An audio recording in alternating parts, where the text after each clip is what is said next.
Marianne n'avait jamais imaginé qu'un simple regard échangé lors d'une soirée changerait le cours de sa vie pour toujours. Elle pensait que l'amour suffirait, que sa patience serait récompensée, que son dévouement finirait par faire fondre le cœur de glace de l'homme qu'elle avait épousé.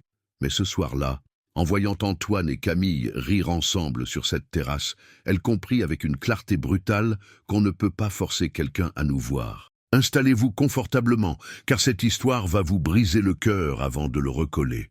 Le romantisme est dans l'air. La cathédrale Notre-Dame de Paris n'avait jamais semblé aussi majestueuse que ce samedi de juin où Marianne Delacour remontait l'allée centrale au bras de son père. Le soleil de 15 heures filtrait à travers les vitraux gothiques, projetant des éclats de couleur sur sa robe Elie Saab qui avait coûté plus de 100 000 €. La dentelle française épousait ses courbes avec une élégance parfaite. La traîne de 4 mètres glissait derrière elle comme une rivière de soie ivoire. Ses cheveux châtains foncés tombaient en vagues souples sur ses épaules nues, retenues par un diadème discret qui avait appartenu à sa grand-mère. À 26 ans, Marianne Delacour était l'incarnation même de ce que la haute société parisienne considérait comme la perfection. Vie unique d'Henri Delacour, patriarche des laboratoires Delacour, un empire pharmaceutique qui employait 15 000 personnes à travers l'Europe, elle avait grandi entre les salons dorés du 16e arrondissement et les galas caritatifs du palais de Tokyo. Mais sous les diamants Van Cleef & Arpels qui brillaient à son cou, sous le maquillage impeccable signé Dior, battait le cœur d'une romantique incurable, d'une femme qui croyait encore aux contes de fées, malgré tout ce que son monde lui avait appris sur les mariages stratégiques. Au bout de l'allée, Antoine Morel attendait avec la même expression qu'il aurait eue lors d'une réunion du conseil d'administration. À 35 ans, il incarnait le succès masculin à la française dans ce qu'il avait de plus intimidant. 1,90 m, des épaules larges qui emplissaient parfaitement son costume, 3 pièces Brioni gris anthracite, des cheveux châtains coupés courts avec une précision militaire, et ses yeux bleus glaciers qui donnaient l'impression de calculer constamment les probabilités de chaque situation. PDG du groupe Morel depuis l'âge de 30 ans, il avait multiplié par 3 la valeur de l'entreprise familiale en 5 ans, transformant une simple holding de construction en un conglomérat qui contrôlait des hôtels de luxe, des promotions immobilières et des centres commerciaux à travers toute la France. Les magazines économiques le décrivaient comme un génie de la finance, un requin impitoyable dans les négociations, un workaholic qui dormait 4 heures par nuit et répondait aux emails à 3 heures du matin. Ce qu'il ne mentionnait jamais, c'était le vide émotionnel qui habitait ses yeux, la façon dont il traitait les relations humaines comme des variables dans une équation complexe. Lorsque Marianne arriva à sa hauteur et que son père plaça sa main dans celle d'Antoine, elle sentit son cœur faire un bond dans sa poitrine. Cette main qu'elle tenait était froide, presque formelle, mais pour Marianne, c'était la promesse d'un avenir où elle transformerait cet homme distant en un mari aimant. Elle l'aimait depuis qu'elle avait 20 ans, depuis cette soirée au Bristol sur la rue du Faubourg Saint-Honoré où elle l'avait vu pour la première fois. Antoine portait un smoking Tom Ford et se tenait à l'écart de la foule, un verre de Château Margaux à la main, observant le ballet social, avec un détachement qui l'avait fasciné. Pendant que les autres hommes de leur milieu papillonnaient d'une conversation à l'autre, calculant leurs intérêts, Antoine restait là, silencieux, comme un prédateur qui étudie sa proie. Quand leurs regards s'étaient croisés pour la première fois, Marianne avait senti quelque chose se nouer dans son ventre. Ce n'était pas de l'attirance physique banale, c'était la reconnaissance instinctive de quelqu'un qui pourrait la compléter, quelqu'un dont l'intelligence aiguë et le contrôle absolu compenseraient son propre chaos émotionnel. Elle avait passé les 6 années suivantes à graviter autour de lui lors d'événements sociaux, trouvant toujours un prétexte pour engager la conversation, riant de ses remarques sarcastiques sur l'hypocrisie de leur classe sociale, s'accrochant à chaque miette d'attention qu'il lui accordait. Le prêtre commença la cérémonie d'une voix grave qui résonnait sous les voûtes centenaires.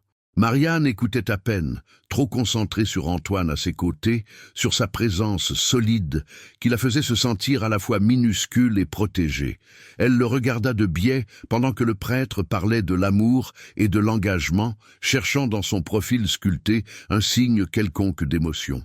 Mais Antoine fixait l'autel avec la même expression neutre qu'il arborait lors des présentations trimestrielles devant les actionnaires. Ses lèvres étaient une ligne droite. Sa mâchoire carrée était contractée de cette façon qui trahissait une tension intérieure, mais ses yeux restaient vides de toute chaleur. Marianne sentit son estomac se serrer, mais elle repoussa le doute au fond d'elle-même. Il apprendrait à l'aimer, elle en était certaine. L'amour qu'elle portait en elle était assez fort pour deux. Elle se persuadait de cela depuis des années, depuis le jour où son père lui avait annoncé les négociations avec la famille Morel, depuis le moment où elle avait compris que ce mariage qui était pour elle l'aboutissement d'un rêve n'était pour Antoine qu'une transaction commerciale de plus. Ce que personne dans l'assemblée ne savait, pas même la mère de Marianne, qui essuyait discrètement une larme au premier rang, c'est que ce mariage avait été orchestré dans le plus grand secret par Henri de la Cour et Jacques Morel, le père d'Antoine. Les deux patriarches s'étaient rencontrés dans un club privé près de la place Vendôme 6 mois plus tôt, autour d'un cognac Louis XIII et de cigares cubains. Jacques Morel vieillissait, son cœur lui jouait des tours, et il voulait s'assurer que son empire resterait dans la famille. Mais il avait une condition non négociable pour transmettre définitivement les rênes à Antoine. Son fils devait se marier et fonder une famille. Pour Jacques, un homme sans racines, sans héritier, sans la stabilité d'un foyer, était un homme dangereux qui finirait par sacrifier l'entreprise familiale sur l'autel de son ambition. Henri de la Cour avait sauté sur l'occasion. Les laboratoires de la Cour cherchèrent à diversifier leurs investissements, et une alliance avec le groupe Morel ouvrirait des portes dans l'immobilier et l'hôtellerie de luxe. Et puis, il y avait Marianne, sa fille unique qu'il adorait, mais dont le romantisme excessif l'inquiétait. Elle avait besoin d'un homme solide, pragmatique, qui la protégerait des réalités cruelles du monde des affaires. Antoine Morel était le candidat parfait sur le papier. Quand Jacques avait présenté le plan à Antoine 3 jours après la discussion avec Henri, la conversation avait eu lieu dans le bureau du patriarche, au dernier étage de la tour Morel, à la Défense. Antoine était assis face à son père dans l'un de ces fauteuils de cuir italien qui valaient plus que le salaire annuel d'un cadre moyen, écoutant les termes du marché avec l'attention qu'il réservait aux contrats de plusieurs millions d'euros. Jacques ne parlait pas de sentiments, ne mentionnait pas l'amour ou la compatibilité. Il parlait de parts de marché, de synergie industrielle, de l'importance de perpétuer le nom Morel. Et il finissait son discours par un ultimatum déguisé en conseil paternel. Sans ce mariage, la transition de pouvoir prendrait 5 ans de plus, le temps que Jacques trouve un autre héritier capable de répondre à ses exigences. Antoine avait 3 jours pour décider. Il avait pris les 3 jours complets, non pas parce qu'il hésitait réellement, mais parce qu'Antoine Morel ne prenait jamais de décision impulsive. Il avait revu Marianne lors d'un cocktail le lendemain, l'observant à distance pendant qu'elle discutait avec animation d'un projet de centre d'alphabétisation pour femmes immigrées. Elle portait une robe émeraude qui faisait ressortir ses yeux noisettes, riait avec une spontanéité qui semblait déplacée dans leur milieu guindé, et avait cette façon de toucher le bras de ses interlocuteurs quand elle était passionnée par un sujet. Antoine avait noté mentalement ses qualités, belle, intelligente, bien élevée, socialement compétente et surtout manifestement attirée par lui depuis des années, ce qui rendrait les apparences publiques plus faciles à maintenir. Le soir du 3e jour, Antoine avait appelé son père et prononcé 3 mots. « J'accepte les termes ». Jacques avait organisé un dîner formel entre les 2 familles au Meurice 2 jours plus tard. Marianne, qui n'était au courant de rien, avait reçu un appel de sa mère, lui demandant de porter quelque chose d'élégant, car c'était une occasion spéciale. Elle était arrivée dans une robe Roland Mouret bleu marine, les cheveux relevés en un chignon sophistiqué, et avait été surprise de trouver Antoine là, avec ses parents. Pendant l'apéritif dans le salon privé décoré de moulures dorées et de lustres baccarat, Henri de la Cour avait levé sa coupe de champagne et annoncé que les familles de la Cour et Morel avaient le plaisir de célébrer les fiançailles de Marianne et Antoine. Le cœur de Marianne avait littéralement explosé dans sa poitrine. Elle avait tourné vers Antoine, cherchant confirmation dans ses yeux, et il avait simplement hoché la tête avec un demi-sourire poli avant de se lever pour venir déposer un baiser formel sur sa joue. « Je ferai de mon mieux pour être un bon mari », avait-il murmuré contre son oreille, comme s'il parlait d'un nouveau défi professionnel qu'il s'engageait à relever avec compétence. À présent, 6 mois après ce dîner, ils échangeaient leurs vœux devant 400 invités triés sur le volet. Marianne prononçait les mots avec une émotion qui faisait trembler sa voix. « Je te promets de t'aimer, de te chérir, dans la joie comme dans la peine, dans la richesse comme dans la pauvreté, jusqu'à ce que la mort nous sépare. » Ses yeux brillaient de larmes sincères. Sa main serrait celle d'Antoine, comme si c'était une bouée de sauvetage. Antoine répétait les mêmes phrases avec la diction parfaite d'un homme habitué aux présentations publiques. Mais il n'y avait aucune chaleur dans sa voix, juste une efficacité professionnelle qui aurait glacé le sang de n'importe qui d'autre que Marianne. Quand le prêtre prononça les mots magiques « Vous pouvez embrasser la mariée », Antoine se pencha vers elle avec une économie de mouvements calculée. Ses lèvres touchèrent les siennes brièvement, poliment, comme on signe un contrat. Marianne ferma les yeux et essaya de se perdre dans ce baiser, mais il était terminé avant qu'elle ait pu vraiment y croire. Quand elle rouvrit les yeux, Antoine s'était déjà écarté et se tournait vers l'assemblée avec un sourire de façade parfaitement calibré. La réception qui suivit au Plaza Athénée sur l'avenue Montaigne fut un tourbillon de champagne d'hommes Pérignon, de canapés signés Alain Ducasse et de conversations mondaines qui donnaient le vertige. Marianne flottait dans sa robe, serrant des mains, recevant des félicitations, dansant la valse d'ouverture dans les bras d'Antoine qui la guidait avec une précision mécanique. Elle levait les yeux vers lui pendant qu'il tournait sous les lustres de cristal, cherchant dans son regard un signe que ce moment comptait pour lui. Mais Antoine fixait un point au-dessus de sa tête, sa main posée dans son dos avec la même formalité qu'il aurait eue pour guider une inconnue lors d'un événement corporate. « Tu es magnifique ce soir », dit-il finalement. Et Marianne sentit son cœur bondir d'espoir jusqu'à ce qu'elle réalise qu'il avait prononcé ces mots exactement au moment où il passait devant les photographes du magazine Point de Vue.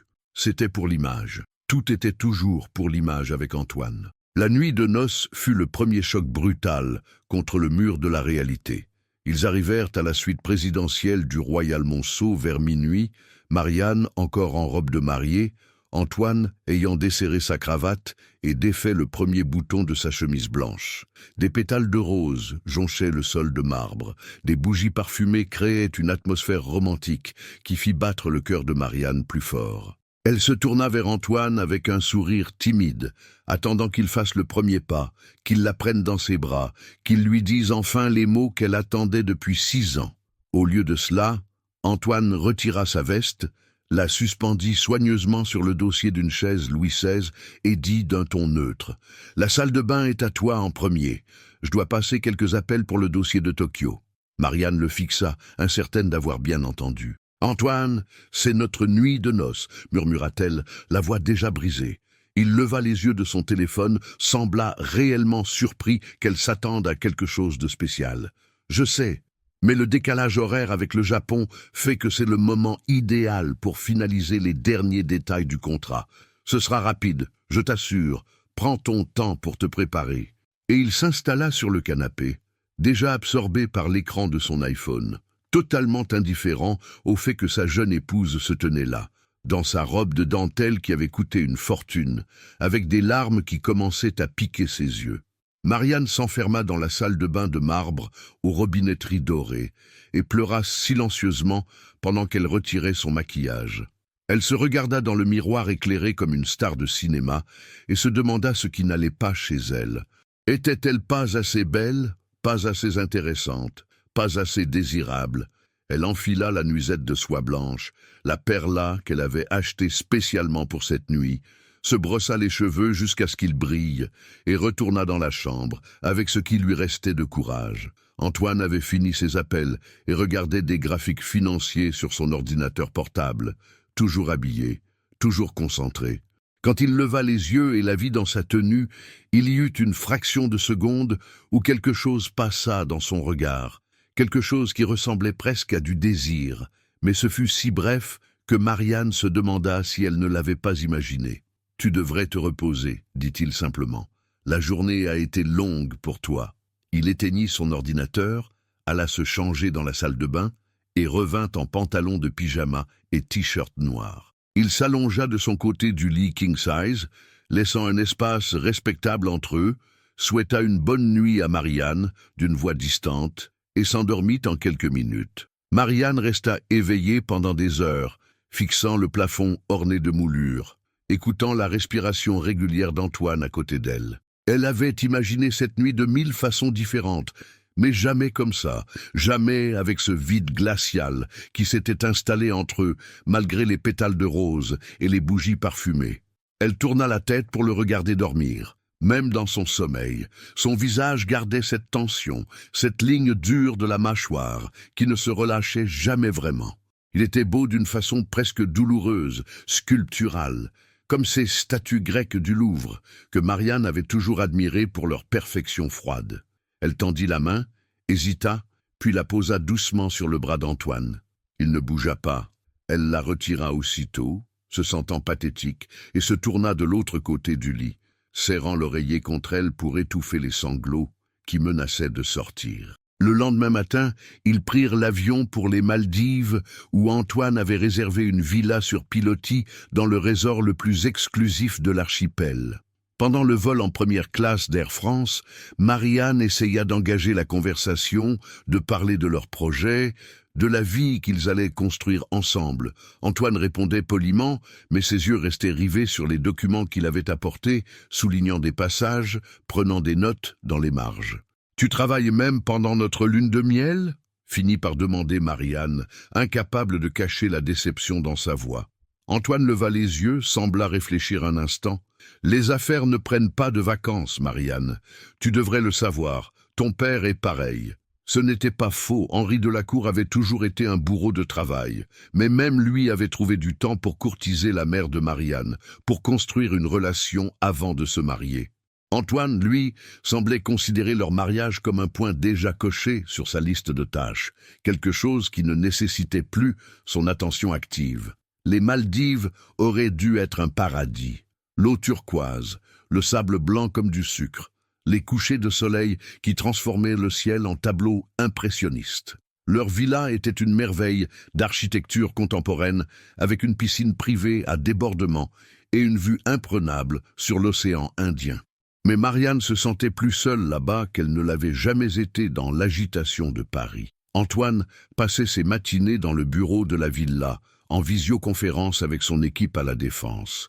Il rejoignait Marianne pour déjeuner sur la terrasse, mangeait en consultant ses emails, puis disparaissait de nouveau pour des appels avec des investisseurs à Singapour ou des architectes à Dubaï. Les après-midi, Marianne se baignait seule dans la piscine, lisait des romans d'amour qui lui brisaient le cœur par leur contraste cruel avec sa propre vie, ou marchait sur la plage en ramassant des coquillages qu'elle gardait comme des souvenirs d'un bonheur qu'elle n'avait jamais vraiment vécu. Le soir venu, Antoine consentait à dîner avec elle dans un des restaurants de l'île, et là, pendant 2 heures, il faisait semblant d'être présent. Il commandait du vin, posait des questions polies sur sa journée, écoutait ses réponses avec une attention qui semblait réelle, mais qui ne l'était pas vraiment. Marianne pouvait voir dans ses yeux qu'une partie de son cerveau était encore en train de calculer des marges bénéficiaires ou d'anticiper le prochain coup stratégique. Un soir, après leur 5e jour aux Maldives, Marianne décida de prendre les choses en main. Elle porta une robe légère couleur corail qui épousait ses formes, laissa ses cheveux détachés tomber en vagues sur ses épaules et suggéra qu'ils dînent sur leur terrasse privée au lieu du restaurant. Elle avait commandé un repas spécial au chef, fait installer des lanternes tout autour de la piscine, créé une ambiance qui aurait fait fondre n'importe quel homme. Quand Antoine sortit du bureau et découvrit la scène, il s'arrêta net. « C'est joli, dit-il. Et pour une fois, il y avait quelque chose qui ressemblait à de l'appréciation sincère dans sa voix. Ils s'assirent face à face, le bruit des vagues en fond sonore, et Marianne rassembla tout son courage. « Antoine, est-ce que tu peux me dire ce que je fais de mal ?» Sa voix tremblait malgré elle. Il fronça les sourcils, posa sa fourchette. « Tu ne fais rien de mal. Alors pourquoi j'ai l'impression que tu préférerais être n'importe où ailleurs qu'avec moi ?» Les mots sortirent plus durs qu'elle ne l'avait voulu, chargés de toute la frustration accumulée. Le visage d'Antoine se ferma encore plus, si c'était possible. « Ce n'est pas personnel, Marianne. J'ai des responsabilités. Des milliers de personnes dépendent des décisions que je prends chaque jour. Et moi, est-ce que je compte dans l'équation ?» Elle le fixait maintenant, les yeux brillants de larmes retenues. « Ou est-ce que je suis juste une autre case cochée dans ton plan de carrière ?» Antoine se raidit. Sa mâchoire se contracta. Il détestait les confrontations émotionnelles, les situations où il ne pouvait pas se réfugier derrière la logique et les chiffres. « Tu savais dans quoi tu t'engageais quand tu as accepté ce mariage. » Sa voix était contrôlée mais glaciale. « Je n'ai jamais prétendu être autre chose que ce que je suis. Si tu t'attendais à des déclarations romantiques et à des après-midi passés à flâner sur la plage, tu aurais dû le préciser avant. » Marianne sentit les larmes rouler sur ses joues. « Je ne m'attendais pas à un conte de fées, Antoine. Je m'attendais à un mari, à quelqu'un qui me regarde au moins comme si j'existais. » Elle se leva, laissant sa serviette tomber sur la table. « Mais tu as raison, c'est ma faute. J'aurais dû comprendre qu'un contrat commercial ne se transforme pas en amour, juste parce qu'on le souhaite très fort. » Elle rentra dans la villa, claqua la porte de la chambre et s'effondra sur le lit en pleurant toutes les larmes qu'elle avait retenues depuis la nuit de noces. Antoine resta sur la terrasse, fixant l'océan noir sous le ciel étoilé. Il savait qu'il aurait dû la suivre, qu'il aurait dû dire quelque chose, n'importe quoi, pour effacer cette douleur dans ses yeux. Mais les mots ne venaient pas, ils ne venaient jamais, depuis la mort de sa mère quand il avait 17 ans. Depuis le jour où son père l'avait trouvé en train de pleurer dans sa chambre et lui avait dit que les hommes morels ne pleuraient pas, qu'ils se concentraient sur ce qu'ils pouvaient contrôler, Antoine avait construit un mur autour de son cœur. Un mur si épais, si solide, qu'il ne savait même plus comment le franchir. Il termina son verre de vin, consulta machinalement son téléphone où s'empilaient les notifications professionnelles et se dit que Marianne finirait par s'habituer, que c'était juste une question d'adaptation, que les sentiments, de toute façon, n'avaient jamais été son domaine de compétence. Le reste de la lune de miel se déroula dans une politesse glacée. Marianne arrêta d'essayer. Elle souriait quand Antoine lui parlait, répondait à ses questions, posait même pour les photos qu'il prenait occasionnellement pour les publier sur les réseaux sociaux et maintenir l'illusion publique d'un couple heureux. Mais quelque chose en elle s'était éteint, ou du moins s'était mis en veille. De retour à Paris, ils emménagèrent dans la maison qu'Antoine avait achetée dans le 16e arrondissement, une propriété moderne de 3 étages avec vue sur la Seine. L'architecture était impressionnante, tout en lignes épurées, verre et acier, sol en marbre italien et meubles design qui avaient l'air d'appartenir à un showroom. Mais il n'y avait aucune chaleur, aucune âme. Marianne passa les premières semaines à essayer de transformer cette maison froide en un foyer. Elle accrocha des photos de famille, disposa des coussins colorés sur les canapés minimalistes, remplit les vases de fleurs fraîches qu'elle renouvelait 2 fois par semaine. Elle cuisinait les plats préférés d'Antoine qu'elle avait découverts en interrogeant discrètement sa gouvernante. Elle organisait des dîners aux chandelles pour 2, laissait des petits mots dans son attaché-case, attendait son retour le soir même quand il était 23 heures. Antoine appréciait ses efforts d'une façon détachée. Il remerciait poliment pour les repas, lisait les petits mots sans commenter et continuait sa routine immuable. Levé à 5 heures du matin, course de 10 kilomètres dans le bois de Boulogne, douche rapide, costume impeccable et départ pour la Défense avant que Marianne soit réveillée. Retour rarement avant 21 heures, souvent plus tard. Les week-ends, il travaillait depuis son bureau à la maison, ne sortant que pour les événements sociaux obligatoires où leur présence en tant que couple était attendue.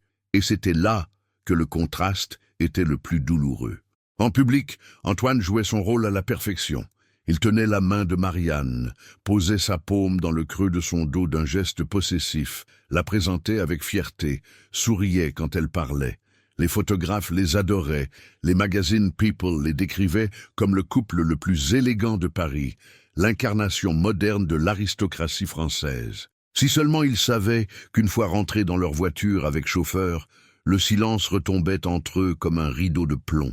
Antoine consultait ses messages professionnels, Marianne regardait par la vitre, et aucun d'eux ne disait mot jusqu'à ce qu'ils arrivent à la maison, où chacun se retirait dans son propre espace. Marianne reprit son travail à la Fondation Delacour, une organisation caritative que son père avait créée 20 ans plus tôt et qui finançait des projets éducatifs dans les quartiers défavorisés de la région parisienne. Elle était officiellement directrice des projets sociaux, un titre que beaucoup considéraient comme purement honorifique, une façon de donner une occupation à la fille du patron. Mais Marianne prenait son rôle au sérieux. Elle passait ses journées à rencontrer des associations locales, à visiter des écoles en zone d'éducation prioritaire, à élaborer des programmes d'alphabétisation pour les femmes immigrées. C'était le seul endroit où elle se sentait utile, où ses efforts produisaient des résultats tangibles, où des gens la regardaient avec reconnaissance et pas avec cette indifférence polie qu'elle voyait dans les yeux d'Antoine. Son bureau se trouvait dans un immeuble discret du 8e arrondissement, loin des tours de verre de la Défense, meublé simplement avec des bureaux Ikea et des chaises dépareillées. Elle adorait ce lieu, sa modestie, son authenticité, la façon dont il contrastait avec l'opulence froide de sa vie avec Antoine. Un après-midi de septembre, 4 mois après le mariage, Marianne était à son bureau, en train de réviser le budget d'un projet de centre d'apprentissage, quand son téléphone sonna. C'était Camille Dufour, sa meilleure amie depuis le lycée Fénelon, et la seule personne devant qui Marianne pouvait vraiment baisser la garde. « Allô, ma belle, je suis devant ton bureau avec des croissants de chez Pierre Hermé et une envie irrésistible de tout savoir sur ta vie de jeune mariée. » La voix de Camille était chaleureuse, teintée de cet humour sarcastique qui la caractérisait. Marianne sentit son cœur se serrer. Elle n'avait pas vraiment parlé à Camille depuis le mariage, s'était contentée de réponses évasives par message, de photos Instagram soigneusement sélectionnées. Parce que comment pouvait-elle avouer à sa meilleure amie que son mariage de conte de fées était en réalité un désert émotionnel ? « Monte, je suis au 3e, » répondit-elle en essayant d'injecter de l'enthousiasme dans sa voix. Camille entra quelques minutes plus tard dans son petit bureau, une boîte de pâtisserie dans une main et 2 cafés dans l'autre. À 29 ans, Camille Dufour était tout ce que Marianne admirait et enviait secrètement. 1,75 m, des cheveux blonds coupés au carré qui tombaient juste au niveau des épaules, des yeux verts perçants qui ne rataient rien, et une assurance tranquille qui venait de quelqu'un qui s'était construit par elle-même. Fille d'un professeur de lycée et d'une infirmière, Camille avait obtenu une bourse pour Sciences Po, puis avait intégré HEC avant d'être recrutée par Clifford Chance, l'un des cabinets d'avocats d'affaires les plus prestigieux de Paris. Elle gagnait désormais plus que la plupart des cadres supérieurs avant 30 ans, plaidait devant les tribunaux de commerce, négociait des contrats de fusion-acquisition et n'avait besoin de personne pour se sentir complète. Elle portait un tailleur-pantalon Hugo Boss, gris anthracite, des escarpins Louboutin noirs, et avait l'air de quelqu'un qui contrôlait parfaitement sa vie. « Alors ?» dit Camille, en s'installant sur la chaise face au bureau de Marianne, croisant ses longues jambes avec une élégance décontractée. « Raconte-moi tout. Comment c'est d'être Madame Morel ? Est-ce qu'Antoine est aussi canon en privé qu'en public? Est-ce que vous passez vos week-ends au lit ou est-ce qu'il est du genre à te traîner dans des galas jusqu'à l'aube ?» Marianne rit, mais le son sonna faux, même à ses propres oreilles. « C'est bien. La maison est magnifique. Tu devrais venir la voir. » Elle évitait soigneusement les vraies questions. Camille pencha la tête, ses yeux verts se plissant légèrement. Elle connaissait Marianne depuis qu'elles avaient 15 ans. Depuis l'époque où elle séchait des cours de philo pour aller boire des chocolats chauds dans les cafés du quartier latin. Elle savait reconnaître quand son amie mentait, ou plutôt quand elle omettait la vérité. « Marianne !» dit-elle doucement, posant sa tasse de café sur le bureau. « C'est moi. Tu peux me dire la vérité. Comment ça se passe vraiment ?» Le barrage que Marianne avait construit ces derniers mois commença à se fissurer. Ses yeux se remplirent de larmes malgré elle. « Il ne m'aime pas, Camille. Je crois qu'il ne m'aimera jamais. Et je ne sais pas combien de temps je peux continuer à faire semblant que ça ne me détruit pas de l'intérieur. » Camille se leva immédiatement, contourna le bureau et prit Marianne dans ses bras pendant qu'elle pleurait contre son épaule. « Pourquoi tu ne m'as rien dit plus tôt ?» murmura Camille, caressant les cheveux de son amie. « Parce que c'est humiliant !» hoqueta Marianne entre deux sanglots. « Parce que tout le monde nous envie, parce que sur le papier j'ai tout ce qu'une femme pourrait vouloir, et je ne peux même pas me plaindre sans avoir l'air d'une idiote gâtée. » « Tu n'es pas une idiote gâtée. Tu es quelqu'un qui mérite d'être aimé. » Camille resserra son étreinte. « Antoine Morel est peut-être un génie de la finance, mais s'il ne voit pas la chance qu'il a de t'avoir, c'est lui l'idiot dans cette histoire. » Elles restèrent comme ça pendant plusieurs minutes, jusqu'à ce que Marianne se calme suffisamment pour s'asseoir et essuyer ses yeux. Camille lui tendit un mouchoir en papier, attendit qu'elle se ressaisisse. « Tu veux que je lui parle ? Je peux être très intimidante en mode avocate. » Elle souriait, essayant d'alléger l'atmosphère. Marianne rit faiblement. « Non, ça ne servirait à rien. On ne peut pas forcer quelqu'un à ressentir quelque chose. »« Peut-être pas, » concéda Camille en mordant dans un croissant. « Mais on peut au moins s'assurer que tu ne passes pas ta vie à te sacrifier pour quelqu'un qui ne fait aucun effort. Tu mérites mieux que ça, Marianne. Tu as toujours mérité mieux. » Elles passèrent l'après-midi à parler comme elles ne l'avaient pas fait depuis des mois. Marianne raconta tout. La nuit de noces catastrophique, la lune de miel solitaire, les dîners silencieux, les tentatives désespérées d'attirer l'attention d'Antoine qui retombait toujours à plat. Camille écoutait avec une expression qui oscillait entre la compassion et la colère. « Je n'arrive pas à croire qu'il soit aussi con », finit-elle par lâcher, ce qui fit sourire Marianne, malgré tout. « Il n'est pas méchant », se surprit à défendre Marianne. « Il est juste absent. Comme si une partie de lui était morte il y a longtemps et qu'il avait décidé de ne plus jamais la réveiller. » Camille soupira. « L'amour ne devrait pas être aussi difficile, ma belle. Ça devrait être la partie facile. » 3 semaines plus tard, le destin mit en place les pièces d'un échiquier que personne n'avait anticipé. La fondation de la Cour lançait un projet ambitieux de construction de 3 écoles dans des quartiers défavorisés de Seine-Saint-Denis, et Henri Delacour, dans un moment d'inspiration commerciale, avait suggéré un partenariat avec le groupe Morel, qui pourrait fournir l'expertise en construction et les matériaux à prix coûtant en échange d'une belle opération de communication et d'optimisation fiscale. Antoine avait accepté parce que c'était effectivement une opportunité intéressante sur le plan financier et d'image. Le projet nécessitait une coordination étroite entre la Fondation et le groupe Morel, ce qui signifiait des réunions régulières, des échanges de documents, des négociations sur les clauses contractuelles.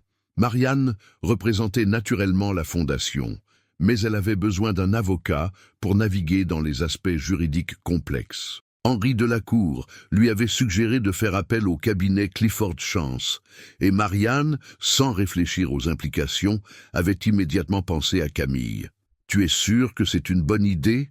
avait demandé Camille, quand Marianne l'avait appelé pour lui proposer le projet. « Ça veut dire que je vais devoir travailler directement avec Antoine. Ça ne va pas être bizarre pour toi ?»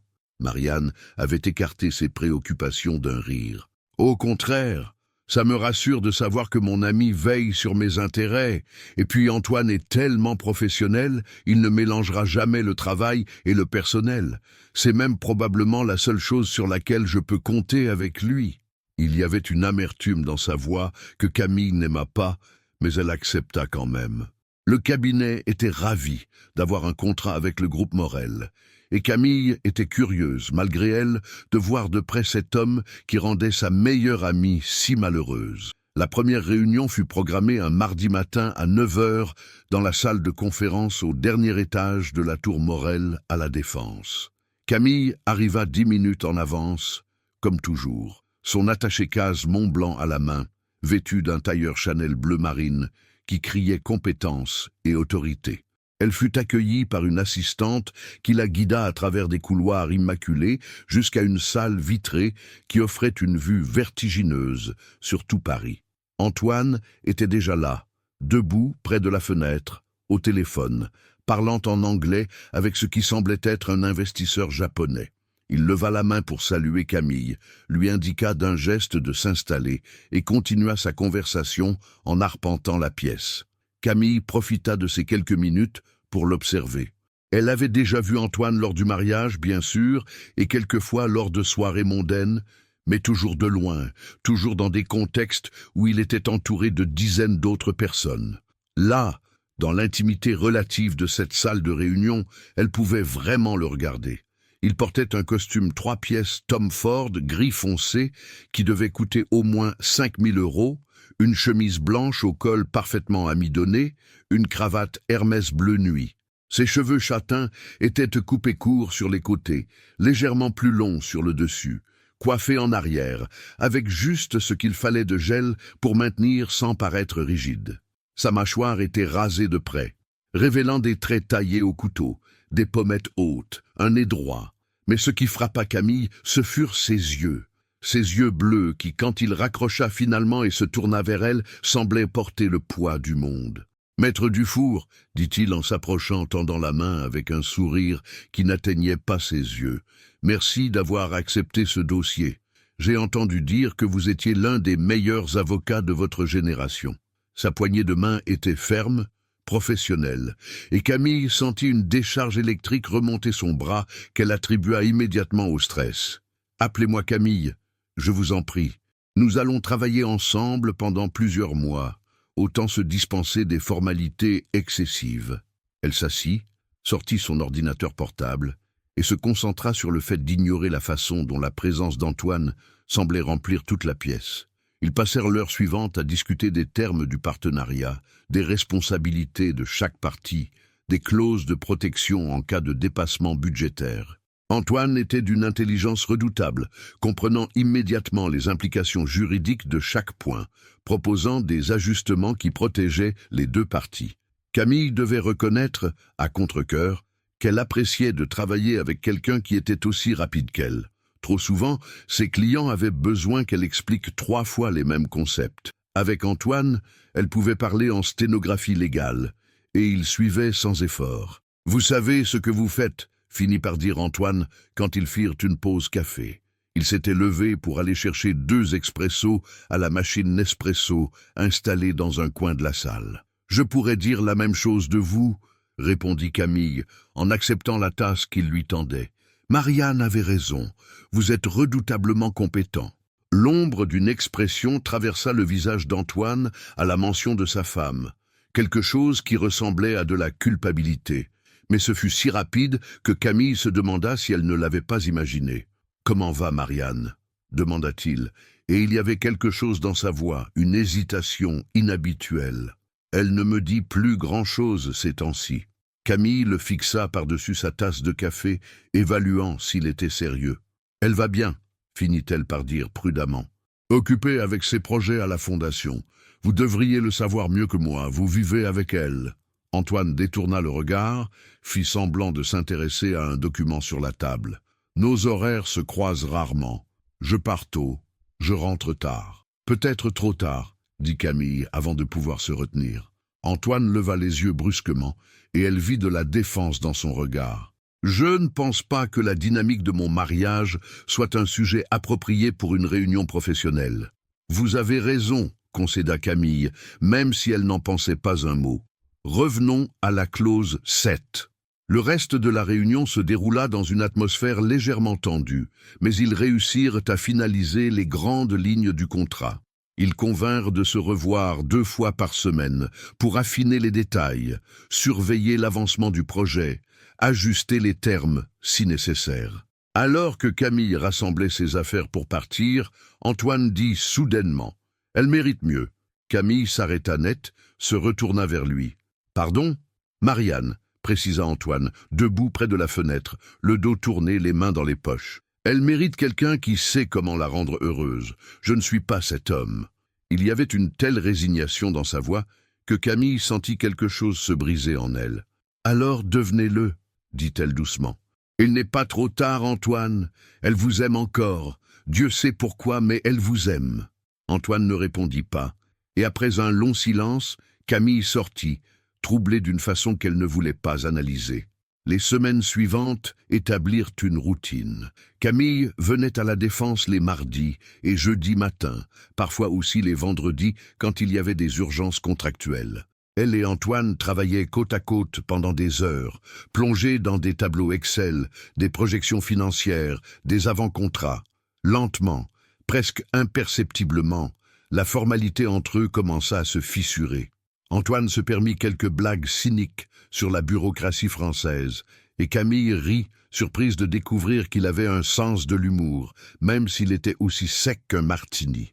Camille, de son côté, partageait des anecdotes sur ses batailles juridiques, sur les PDG arrogants qu'elle avait remis à leur place en salle d'audience, et Antoine écoutait avec quelque chose qui ressemblait à de l'admiration. « Vous ne vous laissez impressionner par personne, n'est-ce pas ?» remarqua-t-il un jour après qu'elle eut démoli un argument qu'il avait avancé. « Pourquoi je devrais ?» répondit Camille en haussant les épaules. « Un titre ou un compte en banque ne rend personne supérieur.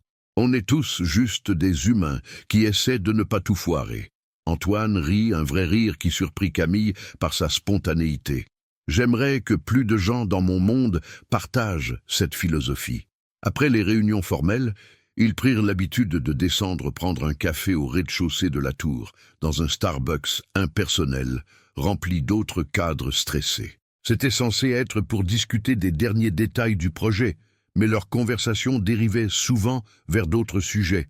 Antoine parla de la pression de diriger une entreprise familiale, de l'attente constante de son père, du poids d'avoir 15 000 employés dont le gagne-pain dépendait de ses décisions. Camille parla de son enfance modeste, de la pression de prouver qu'elle méritait sa place parmi l'élite juridique parisienne, de la solitude de travailler 80 heures par semaine dans un métier qui ne laissait pas de place pour une vie personnelle. Ils découvrirent qu'ils avaient plus en commun qu'ils ne l'auraient cru. Tous deux étaient des workaholics, tous deux utilisaient le travail comme un bouclier contre l'intimité. Tous deux avaient construit des murs impressionnants autour de leurs émotions. La différence, c'est que Camille avait choisi cette vie consciemment, alors qu'Antoine semblait y avoir été condamné. Un jeudi de novembre, 3 mois après le début de leur collaboration, ils restèrent plus tard que d'habitude dans la salle de conférence pour finaliser un addendum urgent au contrat. Il était presque 20 heures quand ils terminèrent, et Paris était déjà plongé dans l'obscurité d'automne. « J'ai faim !» annonça Camille en fermant son ordinateur, « et je refuse de rentrer chez moi pour manger des pâtes réchauffées devant Netflix. Ça vous dit un dîner rapide? Il y a un japonais correct pas loin. » Antoine hésita. Il n'avait jamais dîné seul avec Camille, en dehors du contexte strictement professionnel. Mais l'idée de rentrer dans la maison vide du 16e, où Marianne serait probablement déjà endormie ou enfermée dans sa chambre, lui donnait envie de repousser ce moment. « Pourquoi pas ?» finit-il par dire. « Mais je choisis l'endroit.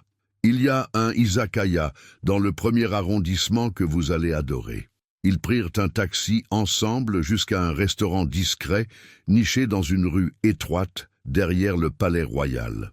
L'endroit était petit, authentique, avec un comptoir en bois où officiait un chef japonais qui préparait les sushis avec la précision d'un chirurgien. Ils s'installèrent côte à côte au bar, commandèrent du saké chaud et une sélection d'omakase. L'atmosphère était différente de celle des salles de réunion aseptisées, plus intime, plus humaine. Le saké aidant, leurs langues se délièrent encore plus. Camille parla d'une relation qui avait mal tourné 2 ans plus tôt, d'un autre avocat qu'elle avait cru aimer, jusqu'à ce qu'elle réalise qu'il était surtout amoureux de son salaire et de ses connexions. Antoine écouta sans l'interrompre, et quand elle eut fini, il dit simplement « Il était idiot. N'importe qui peut voir que votre valeur va bien au-delà de votre réussite professionnelle. » Camille le regarda, surprise par la sincérité dans sa voix. « Merci, murmura-t-elle. Ça signifie beaucoup venant de vous. Pourquoi de moi en particulier ?» demanda Antoine, curieux. Camille prit une gorgée de saké avant de répondre. « Parce que vous êtes quelqu'un qui comprend, qui sait ce que c'est de porter le poids des attentes, de ne jamais pouvoir se permettre d'échouer, de sacrifier tout le reste sur l'autel de la réussite. Elle le regarda dans les yeux. Marianne est mon amie, ma meilleure amie. Mais parfois, j'ai l'impression qu'elle ne comprend pas vraiment ce monde. Elle est née dedans, elle n'a jamais eu à se battre pour sa place, alors que vous et moi, on sait ce que c'est. Antoine hocha la tête lentement. C'est vrai, même si nos points de départ étaient différents, le résultat est le même. Une vie où le travail est la seule constante, la seule chose sur laquelle on peut vraiment compter.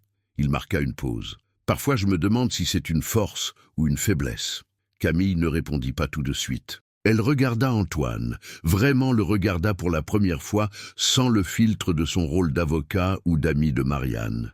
Elle vit les cernes sous ses yeux qui trahissaient les nuits trop courtes, la tension permanente dans ses épaules, la solitude qui émanait de lui malgré son assurance apparente. Et elle comprit soudain pourquoi Marianne était tombée amoureuse de cet homme. Sous l'armure du PDG impitoyable se cachait quelqu'un de perdu. Quelqu'un qui avait tellement peur de la vulnérabilité qu'il préférait l'isolement. « Je pense que c'est les deux », finit-elle par répondre. « Une force qui nous a menés là où nous sommes, et une faiblesse qui nous empêche d'aller plus loin. » Leurs regards se croisèrent et se maintinrent une seconde de trop. Une seconde pendant laquelle Camille sentit son cœur faire quelque chose d'étrange dans sa poitrine, quelque chose qu'elle n'aimait pas du tout. Elle détourna les yeux rapidement, fit signe aux serveurs de remplir leur verre de saké et changea de sujet vers quelque chose de plus sûr, les derniers développements sur le projet de construction.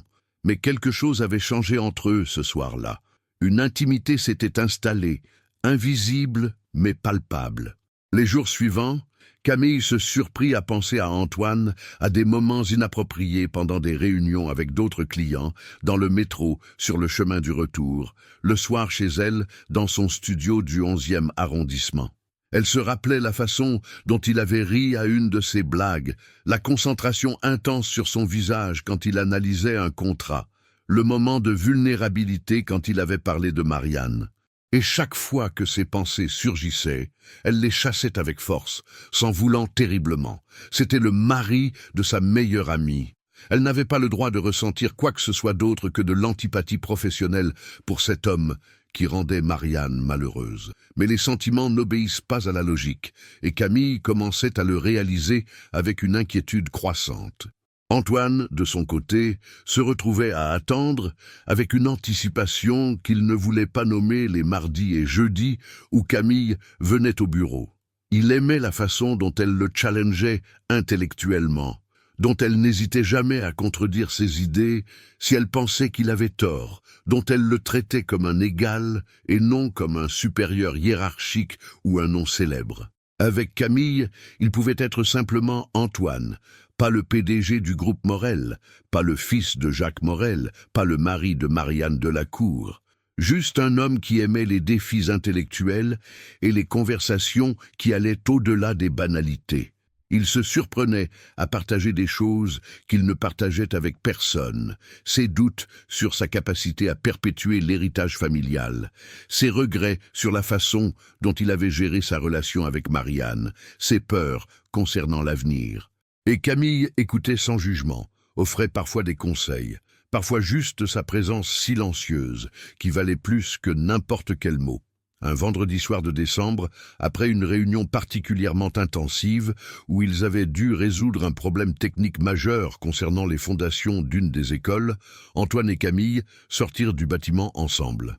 Il faisait un froid mordant, et les premières décorations de Noël illuminaient la défense d'une lueur féerique. Camille frissonna dans son manteau en laine, et sans réfléchir, Antoine retira son écharpe Burberry et la lui tendit. « Prenez ça, vous allez attraper la mort. » Camille voulut refuser, mais le geste était si naturel, si spontané, qu'elle accepta. Quand elle enroula l'écharpe autour de son cou, elle fut enveloppée par l'odeur d'Antoine, ce mélange de cologne Dior homme et de quelque chose d'indéfinissable qui lui était propre. « Merci » murmura-t-elle, et leurs yeux se rencontrèrent de nouveau. Cette fois, ni l'un ni l'autre ne détourna le regard immédiatement. Ils restèrent là, debout sur l'esplanade vantée, entourés par la foule des employés qui rentraient chez eux. Et pendant un instant, suspendus dans le temps, Tout le reste disparut. Ce fut le klaxon d'un taxi qui brisa le moment. Camille sursauta, recula d'un pas. « Je devrais y aller », dit-elle rapidement, sa voix légèrement tremblante. « Mon métro m'attend. »« Je peux vous raccompagner », proposa Antoine. « J'ai ma voiture au parking. »« Non », répondit Camille, trop vite, trop fort. « Non, c'est gentil, mais je préfère le métro, à mardi. » Elle s'éloigna presque en courant, laissant Antoine planté là avec une confusion qu'il ne savait comment interpréter. Dans le métro bondé, Camille ferma les yeux et se maudit. Qu'est-ce qu'elle était en train de faire? Comment avait-elle pu laisser les choses aller aussi loin? Elle pensait à Marianne, à son amie qui se confiait à elle, qui comptait sur elle, qui l'avait présentée à Antoine en toute confiance. La culpabilité la rongeait comme de l'acide. Ce week-end-là, Camille évita tous les appels de Marianne, répondant par des messages brefs prétextant un dossier urgent. Elle passa ces 2 jours enfermée chez elle, essayant de comprendre ce qui se passait dans sa tête et dans son cœur. Elle aimait Marianne comme une sœur. Elles avaient traversé l'adolescence ensemble, s'étaient soutenues mutuellement à travers les chagrins d'amour, les échecs d'examen, les disputes familiales. Marianne était la personne la plus généreuse, la plus loyale que Camille connaissait. Comment pouvait-elle même envisager de ressentir quelque chose pour son mari? Mais plus Camille essayait de nier ses sentiments, plus il devenait évident. Elle était attirée par Antoine, pas juste physiquement, même si elle ne pouvait pas nier qu'il était incroyablement séduisant. C'était plus profond que ça. Elle admirait son intelligence, sa détermination, la façon dont il portait le poids de ses responsabilités sans jamais se plaindre. Elle comprenait sa solitude, son incapacité à exprimer ses émotions, parce qu'elle voyait la même chose en elle. Ils étaient similaires d'une façon qui était à la fois réconfortante et terrifiante, et elle haïssait cette connexion, parce qu'elle savait qu'elle ne pouvait mener nulle part sans détruire tout ce qui comptait pour elle. Le lundi soir, Camille prit finalement son téléphone et appela Marianne. « Enfin !» s'exclama Marianne. « Je commençais à croire que tu m'évitais. Ça va? T'as l'air bizarre. »« Je vais bien, » mentit Camille, sa voix plus tendue qu'elle ne l'aurait voulu. Juste fatiguée. « Écoute, Marianne, je dois te parler de quelque chose. » Son cœur battait si fort qu'elle était sûre que Marianne pouvait l'entendre à travers le téléphone. Elle allait avouer, elle allait dire la vérité, quoi qu'il en coûte. C'était la seule chose correcte à faire. « Attends, laisse-moi d'abord te raconter quelque chose d'incroyable, » l'interrompit Marianne, et il y avait dans sa voix une excitation que Camille n'avait pas entendue depuis des mois. « Antoine est rentré tôt hier soir, pour la première fois depuis notre mariage, et il m'a proposé qu'on aille dîner, juste nous deux, sans obligation sociale. Camille, je crois que quelque chose est en train de changer. Il a même souri quand je parlais de mon projet d'école. Un vrai sourire, tu sais, pas juste un sourire poli. » L'enthousiasme de Marianne était comme un coup de poignard dans le ventre de Camille. « C'est génial !» réussit-elle à articuler. « Je suis vraiment heureuse pour toi. Je sais que tu pensais que j'étais folle de m'accrocher, » continua Marianne, et Camille pouvait l'imaginer en train de sourire. « Mais j'avais raison, il a juste besoin de temps. Je pense que travailler avec toi sur ce projet l'a aidé à s'ouvrir un peu. Tu es une bonne influence sur lui. » Camille ferma les yeux, sentant les larmes brûler derrière ses paupières. « Qu'est-ce que tu voulais me dire ?» demanda soudain Marianne. « Rien, » répondit Camille, sa voix étranglée. « Juste que tu me manques. Ça te dit un déjeuner cette semaine ?» Elles convinrent d'un rendez-vous pour le mercredi, et quand Camille raccrocha, elle pleura pour la première fois depuis des années. Elle pleura sur l'impossibilité de la situation, sur sa trahison émotionnelle envers son ami, sur les sentiments qu'elle ne pouvait ni accepter ni ignorer. Et elle prit une décision. Elle devait mettre fin à cette collaboration avec Antoine.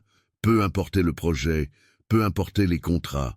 Elle ne pouvait plus continuer à le voir, à passer du temps avec lui, sachant ce qu'elle ressentait. Elle écrivit un email ce soir-là, expliquant qu'un conflit d'intérêts était apparu avec un autre client et qu'elle devait se retirer du dossier, mais qu'elle avait déjà briefé un collègue excellent qui pourrait prendre la relève.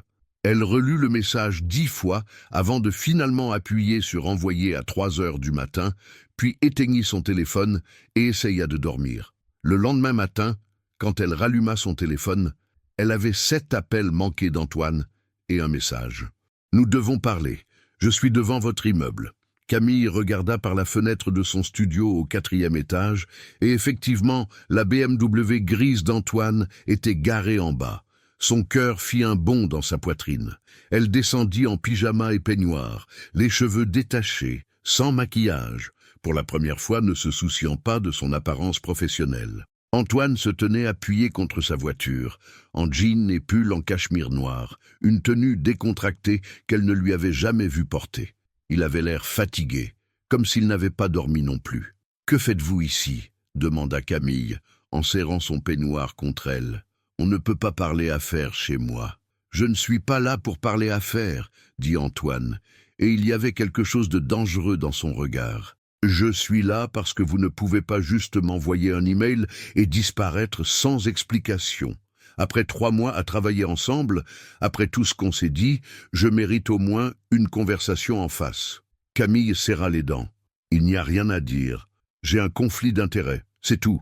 Maître Rousseau reprendra le dossier, il est excellent. »« Arrêtez de mentir, » coupa Antoine, et pour la première fois depuis qu'elle le connaissait, elle vit de la vraie émotion dans ses yeux.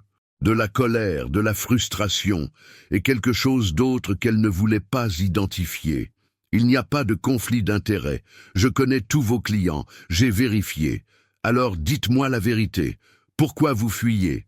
Camille sentit les larmes monter, mais elle les retint de toutes ses forces. « Parce que je ne peux pas faire ça à Marianne, » finit-elle par lâcher, sa voix à peine audible. « Je ne peux pas continuer à vous voir en sachant que... » Elle s'arrêta horrifiée de ce qu'elle était sur le point d'avouer. « En sachant quoi ?» La voix d'Antoine était douce maintenant, presque suppliante. « Camille, finissez votre phrase. En sachant que je suis en train de tomber amoureuse de vous, » chuchota-t-elle, les mots lui arrachant le cœur. « Et vous êtes le mari de ma meilleure amie. Alors oui, je fuis, parce que c'est la seule chose décente à faire. » Le silence qui suivit fut assourdissant. Camille ne pouvait pas regarder Antoine, ne pouvait pas supporter de voir du dégoût ou de la pitié dans ses yeux. Elle fit demi-tour pour rentrer dans son immeuble, mais Antoine attrapa son bras. « Attendez, dit-il, sa voix rauque. Vous croyez que vous êtes la seule ?» Camille se figea, osa enfin lever les yeux vers lui. « Vous croyez que ces 3 derniers mois n'ont rien signifié pour moi ?» continua Antoine, et elle vit dans son regard une vulnérabilité qu'elle ne lui connaissait pas. « J'attends les mardis et jeudis comme un gamin attend Noël. Je passe mes week-ends à penser à ce que vous m'avez dit, à me demander ce que vous faites. Et je me déteste pour ça, Camille. Je me déteste parce que je suis marié, parce que Marianne ne mérite pas ça, parce que vous êtes son amie, mais je ne peux pas contrôler ce que je ressens. » Camille secoua la tête, les larmes coulant librement maintenant. « Non, non, Antoine, on ne peut pas faire ça. Marianne m'a appelé hier. Elle était tellement heureuse parce que vous avez dîné avec elle. Elle pense que vous commencez à vous ouvrir. On ne peut pas lui faire ça. »« Je sais, » dit Antoine, lâchant son bras et passant les mains dans ses cheveux avec frustration. « Vous croyez que je ne sais pas ? Marianne est quelqu'un de bien, elle-même d'une façon que je ne mérite pas, et je la traite comme une obligation. Et maintenant, je découvre que la seule personne avec qui je me sens vraiment connecté est son amie la plus proche. C'est cruel, c'est injuste, et je ne sais pas quoi faire avec ça. » Ils restèrent là, debout sur le trottoir du 11e arrondissement, un mardi matin d'hiver, 2 personnes qui venaient de reconnaître quelque chose qu'ils auraient dû garder enfoui pour toujours. « Qu'est-ce qu'on fait maintenant ?» demanda finalement Camille, sa voix brisée. Antoine la regarda longuement, et elle vit la bataille qui se livrait en lui. « On fait ce qui est juste, » répondit-il finalement. « Vous refilez le dossier à quelqu'un d'autre. On arrête de se voir. Je fais de vrais efforts avec Marianne.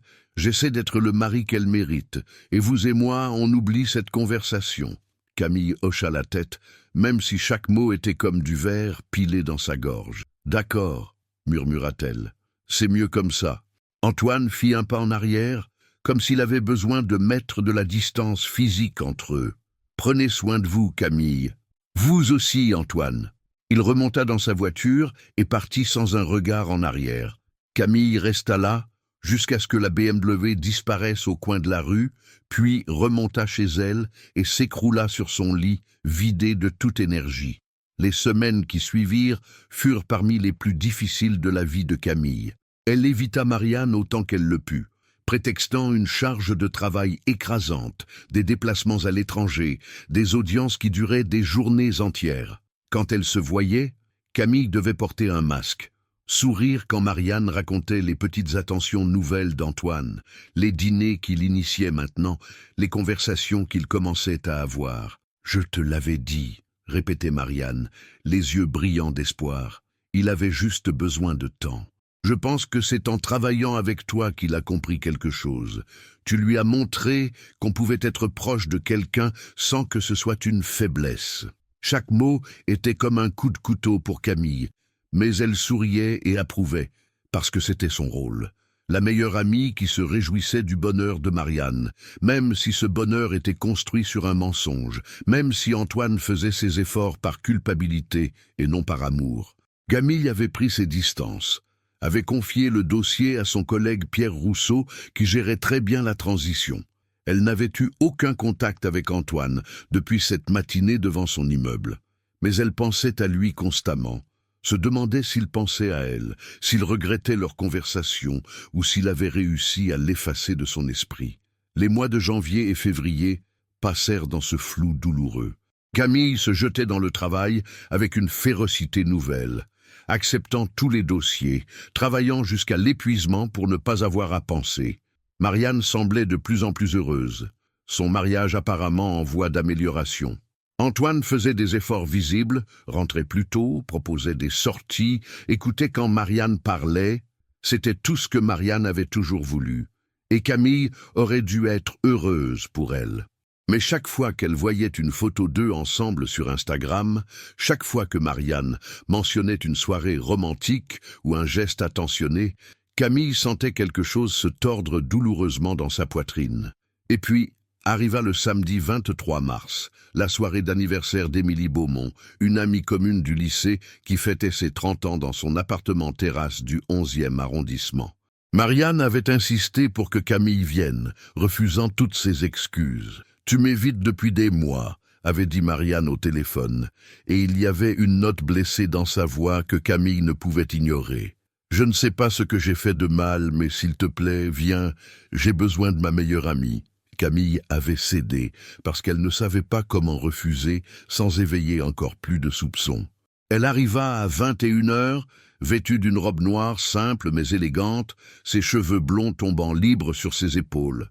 L'appartement était bondé, une cinquantaine de personnes s'entassaient sur la terrasse et dans le salon.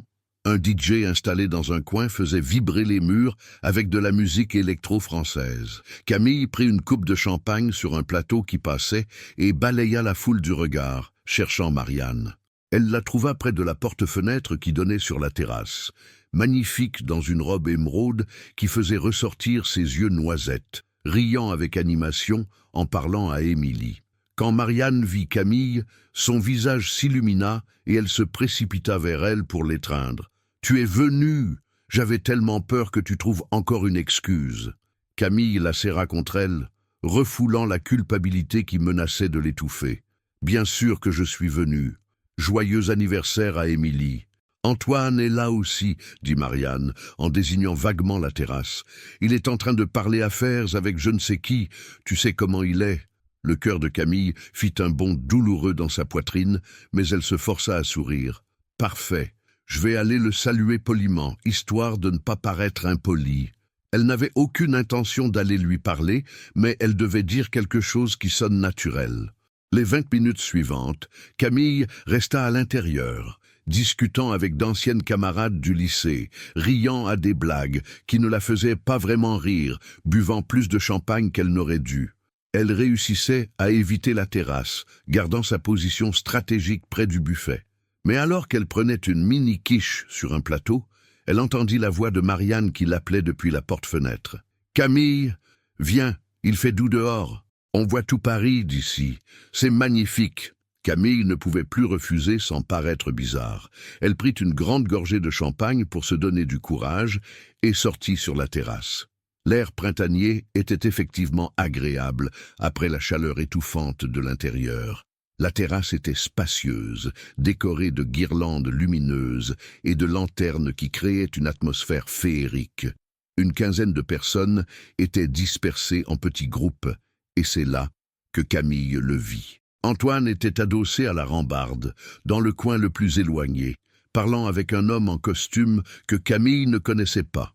Il portait un jean sombre et une chemise blanche aux manches roulées jusqu'aux coudes, révélant ses avant-bras bronzés.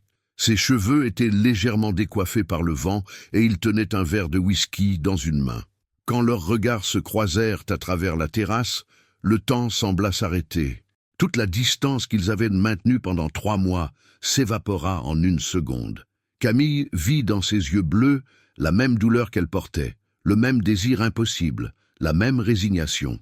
Elle détourna le regard la première, se forçant à se concentrer sur ce que Marianne disait à propos de la vue. « C'est vraiment magnifique », réussit à articuler Camille, fixant l'horizon où les lumières de Paris scintillaient comme des diamants. « Je suis contente que tu sois là », dit Marianne, en passant son bras sous celui de Camille. « Ça faisait trop longtemps. Je m'inquiétais, tu sais.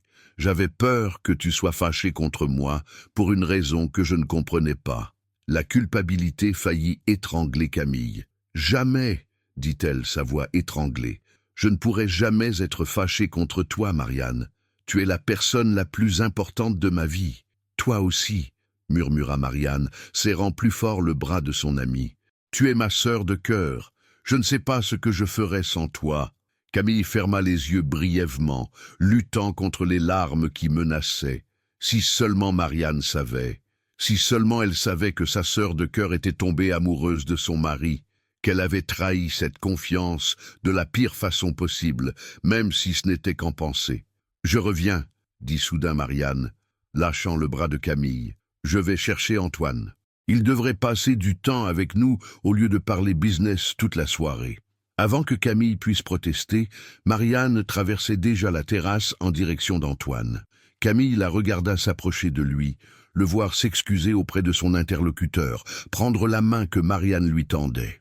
Ils revinrent ensemble vers elle et Camille dut mobiliser toute sa volonté pour garder une expression neutre. « Bonsoir Camille », dit Antoine quand ils arrivèrent, sa voix parfaitement polie et distante. « Ça fait longtemps. Comment allez-vous ?»« Très bien, merci », répondit Camille avec la même froideur professionnelle. « Et vous ? Le projet avance bien d'après ce que Pierre me dit. »« Parfaitement bien, » confirma Antoine. « Votre collègue est très compétent. » Ils se tenaient là tous les trois, un triangle inconfortable, Marianne souriante et inconsciente de la tension électrique qui crépitait entre son mari et sa meilleure amie. « Je suis tellement contente que vous ayez travaillé ensemble, » dit Marianne, en regardant alternativement Camille et Antoine. « Je pense que ça a fait du bien à Antoine d'avoir quelqu'un qui le challenge intellectuellement. Il est devenu plus ouvert depuis, plus présent. » Elle sourit à son mari avec tant d'amour que Camille dut détourner le regard. Antoine, lui, fixait son verre de whisky avec une intensité inhabituelle. « Marianne t'accorde trop de crédit, » finit-il par dire. « Mais oui, ça a été instructif de travailler avec Maître Dufour. » Le Maître Dufour sonna comme une gifle après les mois où ils s'étaient appelés par leur prénom. Camille comprit le message. Ils étaient de retour à la case départ, des étrangers polis qui se croisaient dans le cadre social dicté par leur amie commune. « Si vous voulez bien m'excuser, » dit Camille, incapable de supporter une seconde de plus. « Je vais aller aux toilettes. » Elle s'échappa avant que Marianne puisse répondre, traversant la terrasse puis l'appartement bondé jusqu'à trouver refuge dans la salle de bain. Elle ferma la porte à clé, s'appuya contre le lavabo et se regarda dans le miroir. Ses yeux brillaient de larmes non versées, ses joues étaient légèrement rouges du champagne et de l'émotion. « Ressaisis-toi », murmura-t-elle à son reflet. « Tu es plus forte que ça. » Elle prit plusieurs grandes respirations, se recoiffa, retoucha son rouge à lèvres. Quand elle ressortit 10 minutes plus tard, elle avait retrouvé son masque de contrôle. La soirée continua, interminable. Camille restait à l'intérieur maintenant, évitant soigneusement la terrasse. Elle dansa un peu avec d'anciennes amies du lycée, but encore du champagne, rit au bon moment. Vers minuit, elle décida qu'elle avait fait assez d'efforts et pouvait partir sans offenser personne. Elle chercha Marianne pour lui dire au revoir, et la trouva justement en train de rentrer de la terrasse, seule cette fois. « Tu pars déjà ?» demanda Marianne, déçue. « J'ai un dossier important lundi matin, » mentit Camille. « Je dois réviser mes notes. » Marianne la serra dans ses bras. « D'accord, mais on se voit bientôt, promis? Un vrai déjeuner où on se raconte tout ?» « Promis, » mentit encore Camille. Elle récupéra son manteau, salua Émilie et descendit les 4 étages à pied plutôt que d'attendre l'ascenseur. L'air frais de la nuit la frappa quand elle sortit dans la rue et elle respira profondément, sentant enfin ses épaules se détendre. Elle avait survécu. Elle n'avait pas craqué. C'était déjà ça. Elle avait marché environ 100 mètres en direction du métro quand elle entendit des pas rapides derrière elle. « Camille, attendez !» La voix d'Antoine la fit s'arrêter net. Elle se retourna lentement et le vit debout sous un réverbère, essoufflé comme s'il avait couru. « Qu'est-ce que vous faites ?» demanda-t-elle, regardant autour d'eux avec inquiétude. « Marianne va se demander où vous êtes. Je lui ai dit que je partais fumer une cigarette, » répondit Antoine. « Je ne fume pas, mais elle ne le sait pas. » Il s'approcha et Camille remarqua qu'il avait l'air aussi fatigué qu'elle se sentait. « Je ne peux pas continuer comme ça, » dit-il, sa voix basse et urgente, « à faire semblant que vous n'existez pas, à éviter de penser à vous chaque jour, chaque minute. »« Antoine, ne faites pas ça !» supplia Camille, sentant ses défenses s'effriter. « On s'était mis d'accord, on fait ce qui est juste. »« Ce qui est juste ?» Il rit amèrement. « Ce qui est juste serait d'être honnête, d'admettre que je me suis marié avec la mauvaise personne, que j'ai essayé, vraiment essayé ces derniers mois de tomber amoureux de ma femme, mais que chaque fois que je la regarde, c'est vous que je vois. C'est votre rire que je veux entendre, vos opinions que je veux connaître, votre présence que je cherche. » Camille secoua la tête, les larmes coulant maintenant librement. « Arrêtez, vous ne pouvez pas me dire ça. Marianne est là-haut, elle vous aime. Elle croit que vous êtes en train de construire quelque chose ensemble. »« Je sais, » dit Antoine, et il y avait tant de douleur dans sa voix. « Et c'est pour ça que je me déteste, parce qu'elle mérite tellement mieux.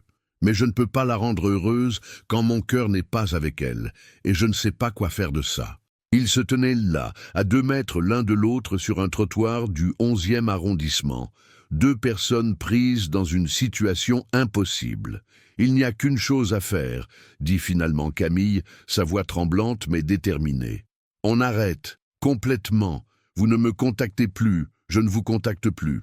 On évite les événements où on pourrait se croiser, et vous faites de vrais efforts avec Marianne, pas par culpabilité, mais parce qu'elle mérite un mari présent. »« Et nous ?» demanda Antoine. « Il n'y a pas de nous, » répondit Camille, même si chaque mot lui déchirait le cœur. « Il ne peut pas y avoir de nous.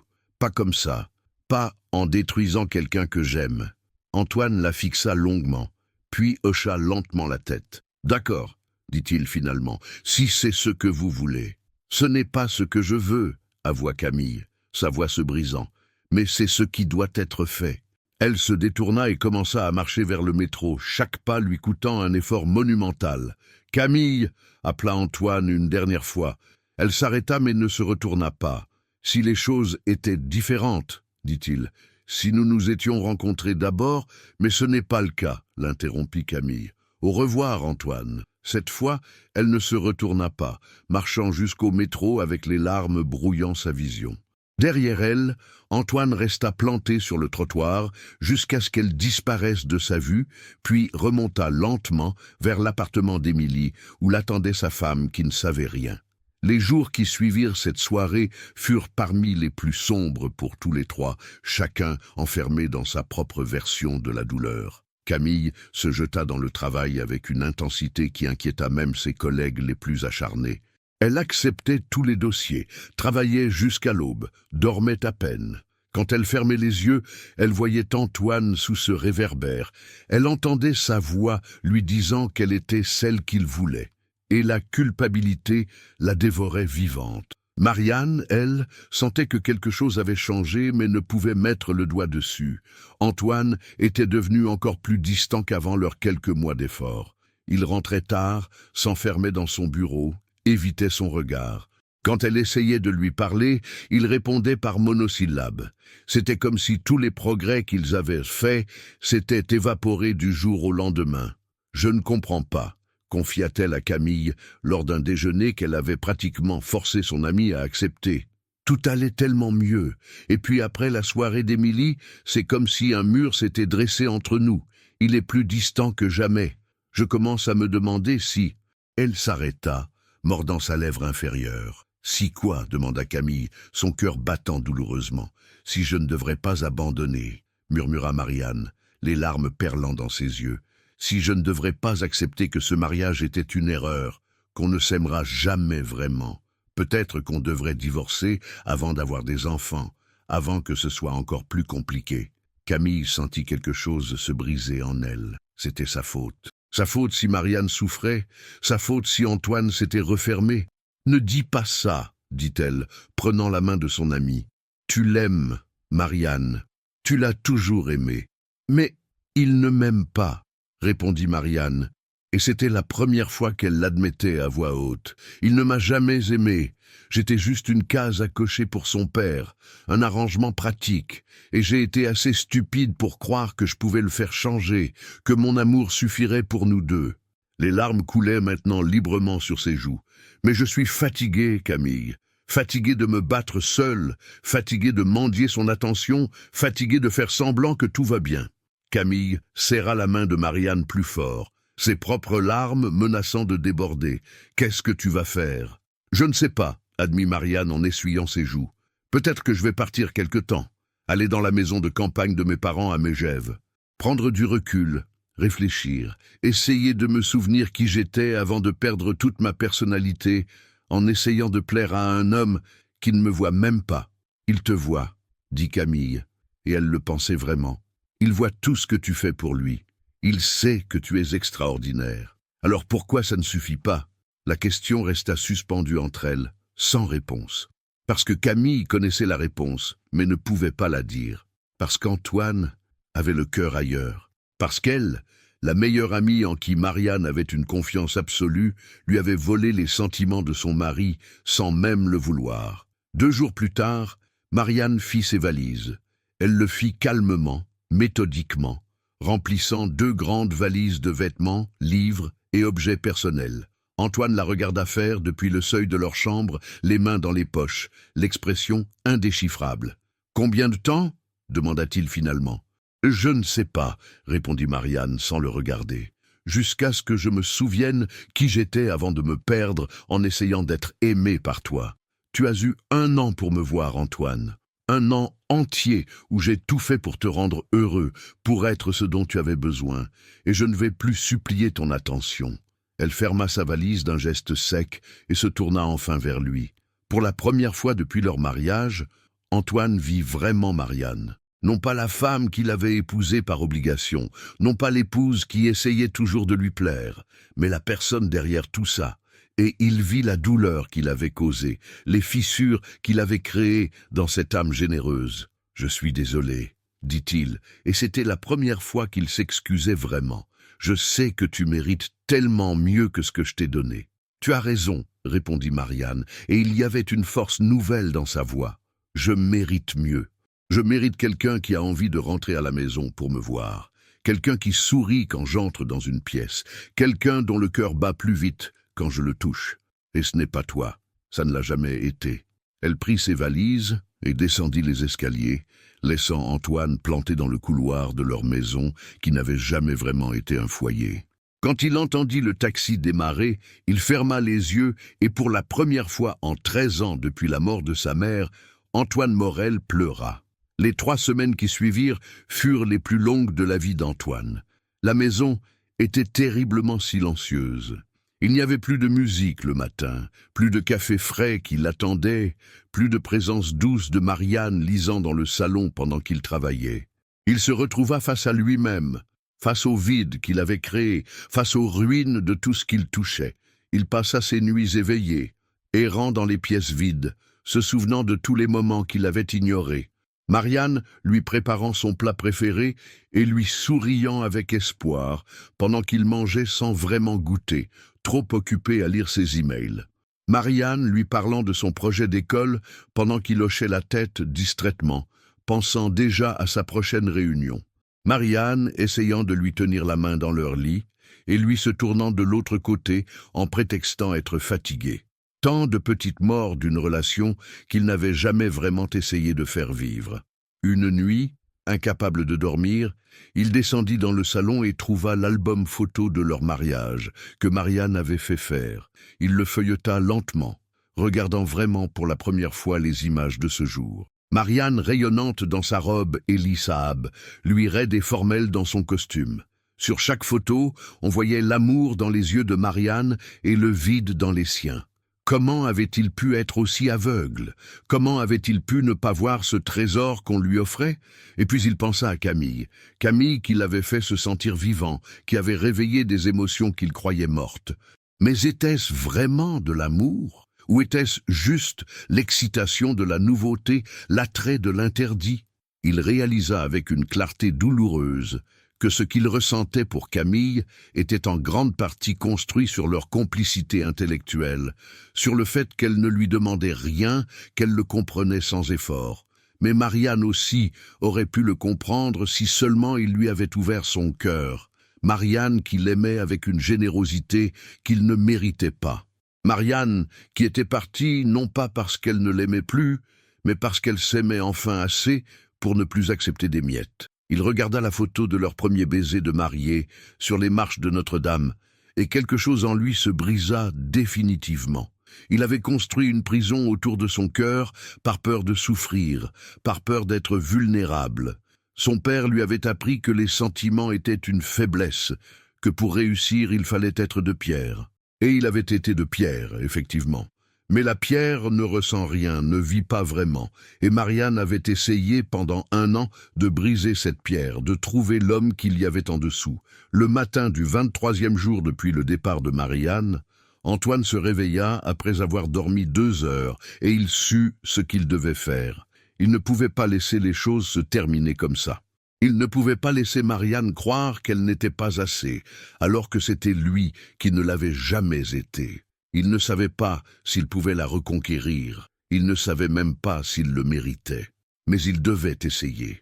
Pour la première fois de sa vie, il devait mettre son cœur en danger, ouvrir cette prison qu'il avait si soigneusement construite, et espérer que ce ne soit pas trop tard. Il prit le premier vol pour Genève à 13 heures, loua une voiture à l'aéroport et conduisit les 90 kilomètres jusqu'à Megève sous un ciel qui commençait à se couvrir. La neige commença à tomber alors qu'il approchait de la station de ski, de gros flocons qui transformèrent le paysage en carte postale. Il arriva à la maison des Delacour en fin d'après-midi, une magnifique propriété en bois et pierre, nichée sur les hauteurs avec vue sur les montagnes. Il resta dans sa voiture quelques minutes, regardant la lumière allumée dans le salon, se demandant si elle accepterait de le voir. Finalement, il sortit et marcha jusqu'à la porte. Il frappa 3 fois, son cœur battant si fort qu'il l'entendait dans ses oreilles. La porte s'ouvrit et Marianne était là. Ses cheveux étaient détachés, tombant en vagues sur un pull en cachemire bordeaux. Elle portait un jean et des chaussettes épaisses. Pas de maquillage, juste elle, dans sa beauté naturelle. Quand elle le vit, ses yeux s'élargirent de surprise. « Antoine, qu'est-ce que tu fais là ?» Sa voix était prudente, pas hostile, mais définitivement gardée. « Je suis venu te parler, » dit-il, et sa voix tremblait légèrement. « S'il te plaît, juste 5 minutes. » Marianne hésita, puis s'écarta pour le laisser entrer. La maison était chaude et accueillante. Un feu crépitait dans la grande cheminée en pierre. Antoine vit des livres empilés sur la table basse, une tasse de thé à moitié pleine, une couverture en laine jetée sur le canapé. C'était exactement le genre d'endroit où Marianne se sentait bien, confortable et simple. « Tu veux du thé ?» demanda-t-elle, tombant dans les vieux réflexes d'hospitalité. « Non, » répondit Antoine, « je veux juste que tu m'écoutes. » Ils s'assirent, Marianne dans le fauteuil près du feu, Antoine sur le canapé, gardant une distance respectueuse. La neige tombait plus fort maintenant, visible à travers les grandes baies vitrées. « Je ne sais pas par où commencer, » admit Antoine, passant une main dans ses cheveux. « Pendant 3 semaines, j'ai essayé de trouver les bons mots, de préparer un discours parfait, mais il n'y a pas de mot parfait pour ce que je dois dire. Marianne attendait, ses mains serrées sur ses genoux. « Tu avais raison, » continua-t-il, « à propos de tout. J'ai été un mari terrible. Je t'ai traité comme une obligation, comme une case à cocher sur la liste des choses qu'un homme de mon âge et ma position devaient avoir. Une belle épouse, une grande maison, un mariage qui avait du sens sur le papier. Mais je n'ai jamais essayé de te connaître vraiment, de voir la personne extraordinaire que tu es. Pourquoi maintenant ? Demanda Marianne, sa voix plus douce qu'il ne s'y attendait. Pourquoi tu me dis ça maintenant, alors que pendant 1 an, tu n'as rien dit, rien montré ? Parce que tu es parti, répondit Antoine simplement. Et pour la première fois depuis que je suis adolescent, j'ai dû affronter ce que je ressens vraiment.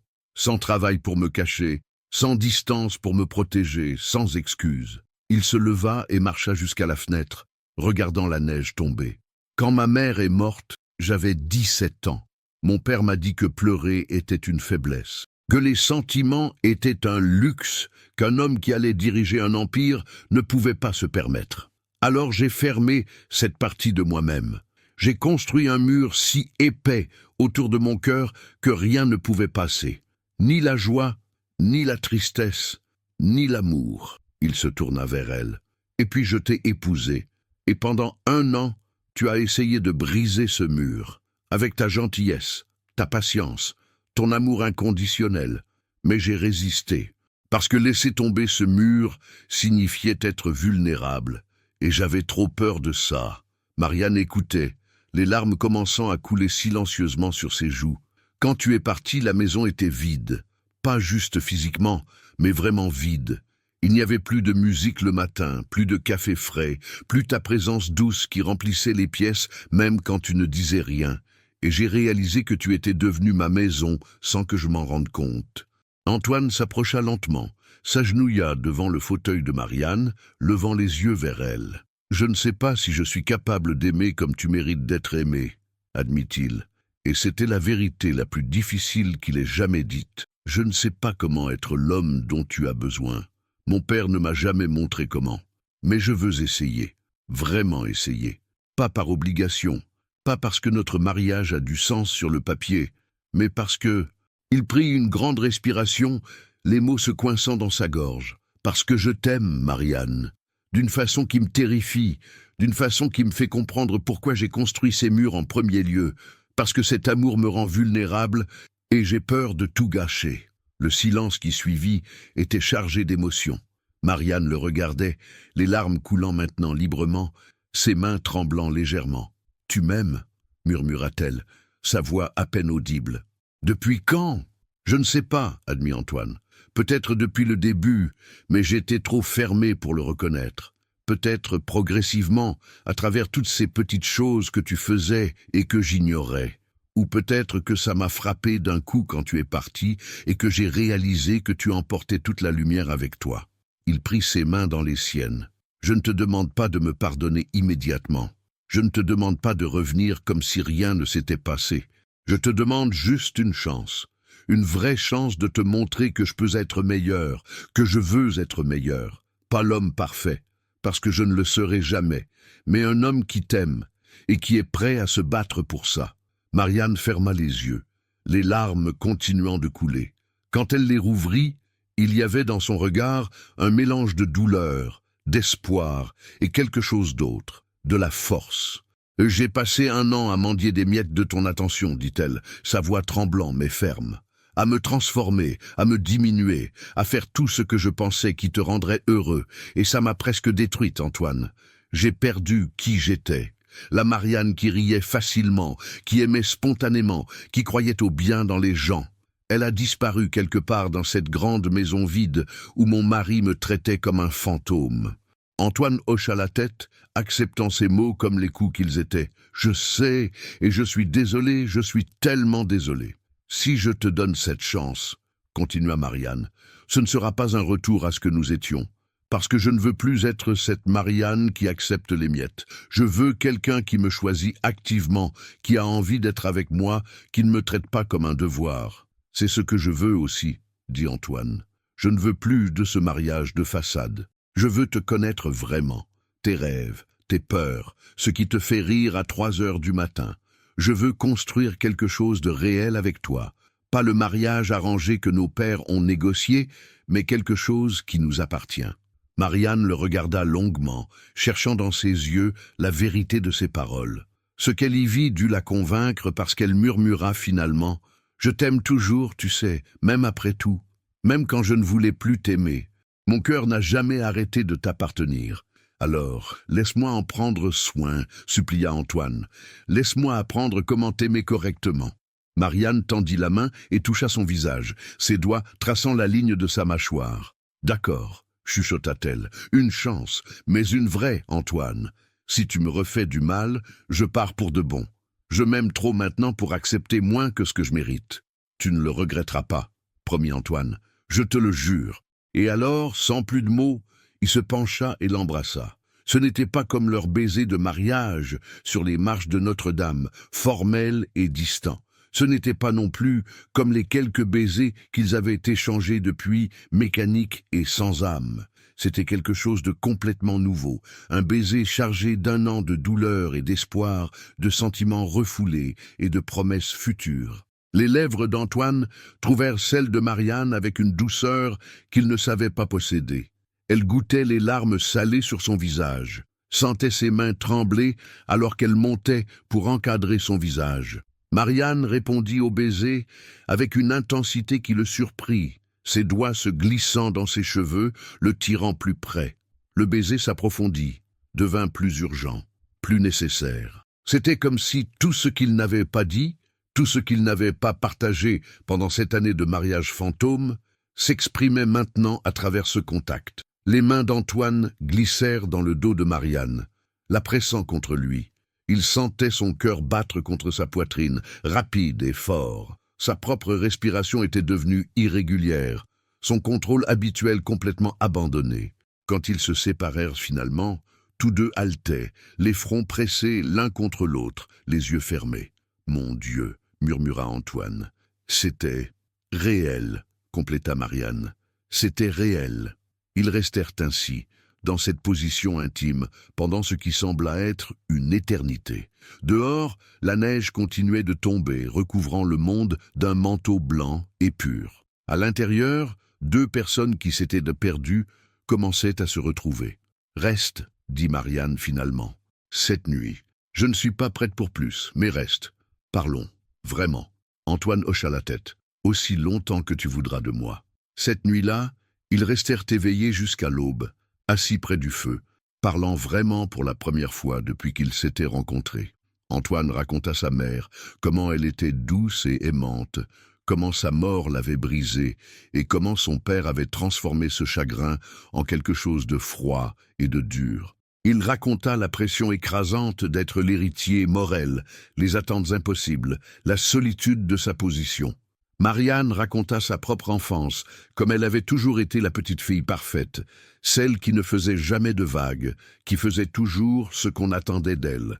Comment elle avait accepté leur mariage arrangé, non pas juste parce qu'elle l'aimait, mais parce qu'elle avait peur de décevoir son père, de ne pas être à la hauteur de la famille de la cour. Ils parlèrent de leurs peurs, de leurs rêves, de leurs regrets. Antoine admit qu'il s'était senti attiré par Camille parce qu'elle était simple, qu'elle ne demandait rien, qu'elle ne le mettait pas face à ses faiblesses comme le faisait l'amour de Marianne. C'était plus facile de fuir vers quelqu'un de nouveau que de faire face à mes propres défaillances avec toi, reconnut-il. Mais je réalise maintenant que ce n'était pas de l'amour, c'était de la lâcheté. Marianne, surprise par son honnêteté, admit qu'elle savait. Elle avait vu la façon dont il regardait Camille lors de la soirée d'Émilie. Elle avait senti le changement subtil dans l'énergie entre eux. « C'est en partie pour ça que je suis partie », confessa-t-elle. « Non seulement tu ne m'aimais pas, mais tu commençais à aimer quelqu'un d'autre, et je ne pouvais pas rester et regarder ça se passer. Je suis désolé, » dit Antoine encore une fois, mais cette fois, les mots avaient plus de poids. « Je ne savais pas que je pouvais faire aussi mal à quelqu'un. » « Moi non plus, je ne savais pas que je pouvais laisser quelqu'un me faire aussi mal, » répondit Marianne. « Mais j'ai appris quelque chose pendant ces 3 semaines ici. J'ai appris que je suis plus forte que je ne le pensais, que je peux survivre sans toi, que je ne vais pas m'effondrer si tu me quittes. » Elle le regarda intensément. « Alors, si on recommence, ce ne sera pas parce que j'ai besoin de toi. Ce sera parce que je te choisis. Il y a une différence. » « Je comprends, » dit Antoine, « et je veux être choisi, je veux le mériter. » Ils décidèrent de rester à Megève pendant une semaine, loin de Paris, loin des pressions et des attentes. Juste eux deux, apprenant à se connaître vraiment. Ils skièrent, même si Antoine n'avait pas skié depuis des années et tomba plus qu'il ne descendit. Marianne rit de ses tentatives maladroites, et le son de son rire était la plus belle musique qu'il ait jamais entendue. Ils cuisinèrent ensemble dans la grande cuisine de la maison. Antoine découvrant avec surprise qu'il aimait ça, le processus simple de préparer un repas avec quelqu'un. Ils se promenèrent dans la neige, main dans la main, parlant de tout et de rien. Et chaque soir, ils s'endormaient l'un contre l'autre sur le grand canapé devant le feu, pas encore prêts pour l'intimité de partager un lit, mais ne voulant pas non plus être séparés. Le 6e jour, alors qu'ils regardaient le coucher de soleil depuis la terrasse, Antoine se tourna vers Marianne. « Je veux recommencer, dit-il, pas comme mari et femme dans un mariage arrangé, mais comme Antoine et Marianne qui choisissent d'être ensemble. Est-ce qu'on peut faire ça? Est-ce qu'on peut oublier cette première année et recommencer correctement ?» Marianne réfléchit à sa question, regardant les montagnes teintées de rose et d'or par le soleil couchant. « On ne peut pas oublier, » dit-elle finalement. « Cette année fait partie de notre histoire, mais on peut choisir de construire quelque chose de nouveau à partir de maintenant. » Elle se tourna vers lui, prenant ses mains dans les siennes. « Je veux un mari qui rentre à la maison parce qu'il a envie de me voir, pas parce que c'est là qu'il habite. Je veux des conversations au petit déjeuner, des dimanches paresseux au lit, des disputes honnêtes quand on n'est pas d'accord. Je veux un partenaire, pas un colocataire distingué. C'est ce que je veux aussi. » Promis Antoine, je veux apprendre à être cet homme pour toi. Je ne serai pas parfait, je vais faire des erreurs, mais je te promets que je serai présent, vraiment présent. Marianne sourit, un vrai sourire qui illumina son visage. Alors, d'accord, on recommence, mais à une condition. Laquelle? Si ça devient difficile, si tu te sens dépassé ou si tu as peur, tu me parles. Tu ne te refermes pas, tu ne disparais pas dans ton travail. Tu me parles. On traverse ça ensemble ou pas du tout. Antoine l'attira dans ses bras, la serrant contre lui avec une intensité qui parlait plus que les mots. « Je te le promets », murmura-t-il contre ses cheveux. « Plus de fuite. Plus de murs. Juste nous. » Ils rentrèrent à Paris une semaine plus tard, mais ce n'était plus le même couple qui était parti. Antoine commença à rentrer à 18h au lieu de 22h. Il laissait son téléphone dans son bureau quand il était avec Marianne. Ils dînaient ensemble tous les soirs, pas en silence, mais en parlant vraiment, partageant leur journée. Marianne arrêta d'essayer d'être la femme parfaite qu'elle pensait qu'Antoine voulait. Elle disait quand elle n'était pas d'accord, elle exprimait ses besoins, elle occupait l'espace sans s'excuser. Et Antoine découvrit qu'il aimait cette version d'elle encore plus, cette Marianne qui le défiait, qui le faisait rire, qui n'avait pas peur de le contredire. Ils apprirent à se disputer sainement, pas en se jetant des accusations, mais en exprimant leurs sentiments. « Je me sens seule quand tu travailles tard 3 soirs de suite, » disait Marianne. « J'ai besoin de te voir. Je me sens sous pression quand tu organises des dîners sans me prévenir, » disait Antoine. « J'ai besoin de temps pour me préparer socialement. » Et ils écoutaient, vraiment écoutaient, et trouvaient des compromis. Camille, quand Marianne lui raconta leur réconciliation lors d'un déjeuner 3 mois après leur retour de Megève, était heureuse pour son amie, mais sentait aussi un pincement douloureux dans sa poitrine. « Je suis contente pour toi, » dit-elle, et elle le pensait vraiment. « Tu mérites d'être heureuse, Marianne. »« Tu sais, » dit Marianne en prenant la main de son amie, « je ne t'ai jamais remercié pour ton rôle dans tout ça. Je pense que travailler avec toi a montré à Antoine qu'il était capable de connexion humaine. Tu lui as rappelé qu'il n'avait pas à être une machine, et pour ça, je te serai toujours reconnaissante. » Camille sourit tristement, sachant que Marianne ne connaîtrait jamais toute la vérité. Que son mari et sa meilleure amie avaient ressenti quelque chose l'un pour l'autre, même brièvement. Mais elle choisit de garder ce secret, de le porter comme le prix de son amitié avec Marianne. Antoine et Camille ne se revirent pas seuls après cette nuit sous le réverbère. Quand ils se croisaient, lors d'événements sociaux, ils étaient polis, distants. Deux personnes qui avaient partagé un moment, mais qui avaient choisi de suivre des chemins différents. Camille finit par rencontrer quelqu'un. Un autre avocat, Marc, qui l'aimait pour ce qu'elle était et avec qui elle construisit quelque chose de sain et de réel. 6 mois après leur retour de Mégève, Antoine emmena Marianne sur l'île de Porquerolles, sur la côte d'Azur, pour un long week-end. Ils louèrent des vélos et explorèrent les plages de sable blanc, nagèrent dans l'eau turquoise de la Méditerranée, dînèrent dans de petits restaurants face à la mer. Le dernier soir, alors qu'ils marchaient sur la plage au coucher du soleil, Antoine s'arrêta soudainement. Marianne se retourna, surprise, et le trouva à genoux dans le sable, tenant une petite boîte en velours bleu. « Qu'est-ce que tu fais » demanda-t-elle, son cœur commençant à battre plus vite. « Je sais qu'on est déjà mariés » dit Antoine, ouvrant la boîte pour révéler une nouvelle alliance, simple et élégante, avec de petits diamants incrustés. Mais cette alliance-là, il désigna celle qu'elle portait toujours à son doigt, représente un mariage arrangé, une obligation, quelque chose que nos pères ont décidé pour nous. Il sortit la nouvelle bague de la boîte. Celle-ci représente notre choix, mon choix de t'aimer, de te choisir chaque jour. Alors, je te demande, Marianne de la Cour Morel, veux-tu recommencer avec moi? Pas comme une obligation, mais comme un choix. Les larmes coulaient sur les joues de Marianne, mais cette fois, c'étaient des larmes de joie. Oui, dit-elle, sa voix tremblante d'émotion. 1000 fois, oui. Antoine se leva, retira l'ancienne alliance et glissa la nouvelle à sa place. Puis il l'embrassa, long et profond, alors que le soleil disparaissait derrière l'horizon, peignant le ciel de rose et d'or. Et cette fois, quand ils s'embrassèrent, c'était sans ombre, sans regret, sans peur. C'était juste deux personnes qui s'aimaient, qui avaient choisi de se battre pour cet amour, qui avaient appris que le vrai mariage n'était pas un papier signé, mais un choix quotidien de rester, de grandir, d'aimer même quand c'était difficile. 2 ans passèrent. 2 années pendant lesquelles Antoine et Marianne construisirent le fondement d'un vrai mariage. Ils voyagèrent ensemble, découvrant qu'ils aimaient tous les deux l'aventure, mais de différentes façons. Marianne voulait explorer les marchés locaux et rencontrer les gens.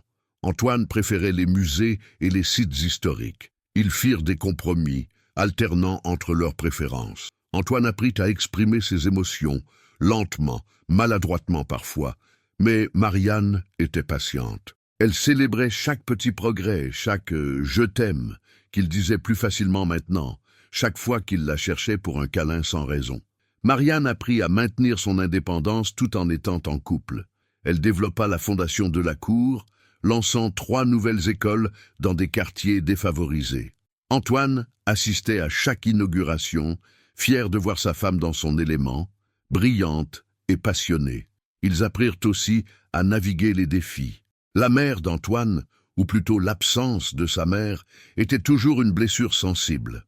Marianne apprit à reconnaître quand il avait besoin d'espace et quand il avait besoin de présence. Le père d'Antoine, Henri Morel, eut du mal au début à accepter le changement de son fils. « Tu deviens mou », avait-il accusé lors d'un dîner tendu. « Un homme dans ta position ne peut pas se permettre d'être gouverné par ses émotions. »« Je ne suis pas gouverné par mes émotions », avait répondu Antoine calmement, tenant la main de Marianne sous la table. Je les accepte simplement, et je suis un meilleur homme pour ça. Un meilleur PDG aussi d'ailleurs. Mes employés me respectent plus maintenant que j'ai l'air humain. Henri n'avait rien dit, mais des mois plus tard, il admit à Antoine que peut-être il avait eu tort, que peut-être enseigner à son fils à étouffer ses émotions n'avait pas été la bonne approche. Ce fut une des conversations les plus importantes qu'Antoine ait jamais eues avec son père. Et puis, 2 ans jour pour jour, après leur week-end à Porquerolles, Marianne fit un test de grossesse dans la salle de bain de leur maison. Elle le fit 3 fois, juste pour être sûre. 3 traits roses, 3 confirmations. Elle était enceinte de 6 semaines. Elle trouva Antoine sur la terrasse, travaillant sur son ordinateur portable, même si c'était un dimanche matin. Mais maintenant, il levait la tête quand elle apparaissait, lui souriait, fermait son ordinateur. « Bonjour, mon amour », dit-il en l'attirant sur ses genoux. « Bien dormi ?»« Antoine », dit Marianne, son cœur battant si fort qu'elle pouvait à peine respirer. « J'ai quelque chose à te dire. » Il dut voir quelque chose dans son expression parce que la sienne devint immédiatement inquiète. « Qu'est-ce qui ne va pas? Tu es malade ?»« Non, » dit-elle rapidement. Puis elle prit une grande respiration. « Je suis enceinte. » Le silence qui suivit sembla durer une éternité. Antoine la fixait, les yeux écarquillés, sa bouche légèrement ouverte. « Nous allons avoir un bébé ?» Marianne hocha la tête, les larmes commençant à couler. « Dans environ 7 mois, si tout va bien, tu es content ?» Pour toute réponse, Antoine se leva, la soulevant dans ses bras et la faisant tourner, riant avec une joie pure qu'elle ne lui avait jamais vue. « Content ? Marianne, je n'ai pas de mots. Un bébé, notre bébé. » Il la reposa doucement, puis s'agenouilla et posa ses mains sur son ventre encore plat. « Bonjour petit, » murmura-t-il. « Je suis ton papa, et je te promets que je vais faire mieux avec toi que mon père n'a fait avec moi. Je te promets que je vais te montrer que les émotions sont belles, que l'amour rend plus fort, pas plus faible. » Marianne passa ses doigts dans ses cheveux, regardant cet homme qu'elle aimait tant parler à leur enfant à naître, et son cœur déborda d'amour. « Tu vas être un père merveilleux, » dit-elle doucement. « Je le sais. » La grossesse fut une période magique. Antoine était attentif à chaque détail, assistant à toutes les échographies, lisant des livres sur la parentalité, montant lui-même le berceau dans la chambre qu'ils avaient transformé en nursery. Ils apprirent à 5 mois que c'était une fille. Antoine pleura quand il vit son petit visage à l'échographie, ses petites mains qui bougeaient. « Une fille !» répéta-t-il, émerveillé. « Nous allons avoir une fille. Comment veux-tu l'appeler ?» demanda Marianne ce soir-là, allongée sur le canapé, avec sa tête sur les genoux d'Antoine, qui caressait doucement son ventre arrondi. « Marguerite », dit Antoine sans hésiter. « C'était le nom de ma mère, si tu es d'accord. »« C'est parfait », sourit Marianne. « Marguerite Morel, notre petite Margot. » Margot naquit un mercredi matin de novembre, après 18 heures de travail. Marianne fut incroyable, forte et courageuse même dans la douleur. Antoine resta à ses côtés tout le temps, tenant sa main, essuyant son front, murmurant des encouragements. Quand le premier cri de Margot résonna dans la salle d'accouchement, Antoine et Marianne pleurèrent tous les deux. On plaça le bébé sur la poitrine de Marianne, petit paquet rose de 3,2 kilos, avec des cheveux noirs et des yeux qui promettaient d'être bleus comme ceux de son père. « Bonjour ma beauté », murmura Marianne, embrassant le front de sa fille. « Bienvenue dans le monde. » Antoine s'assit à côté d'elle sur le lit, passant un doigt délicat sur la joue de Margot. « Elle est parfaite, » dit-il, sa voix émerveillée. « Regarde ses petits doigts. Et son nez, c'est le tien. Et ses oreilles sont les tiennes, » rit Marianne. « Les pauvres. » Antoine l'embrassa doucement. « Merci, » dit-il. « Merci de ne pas avoir abandonné. Merci de m'avoir donné une chance de devenir meilleur. Merci de m'avoir donné une famille. Merci de m'avoir laissé te montrer comment être aimé, » répondit Marianne. « Merci d'avoir été assez courageux pour ouvrir ton cœur. » Ils restèrent ainsi, les trois, dans cette bulle d'amour nouveau et de promesses, le début de leur vraie famille. Les 2 premières années de Margot furent un tourbillon de nuits blanches, de premiers sourires, de premiers mots. Antoine découvrit qu'il adorait être père. Il rentrait tôt pour le bain de Margot, lisait des histoires avec des voix différentes pour chaque personnage, la berçait pendant des heures quand elle faisait ses dents. Marianne regardait son mari avec leur fille et tombait un peu plus amoureuse chaque jour. C'était l'homme qu'elle avait toujours su qu'il pourrait être, celui qui était caché derrière tous ces murs.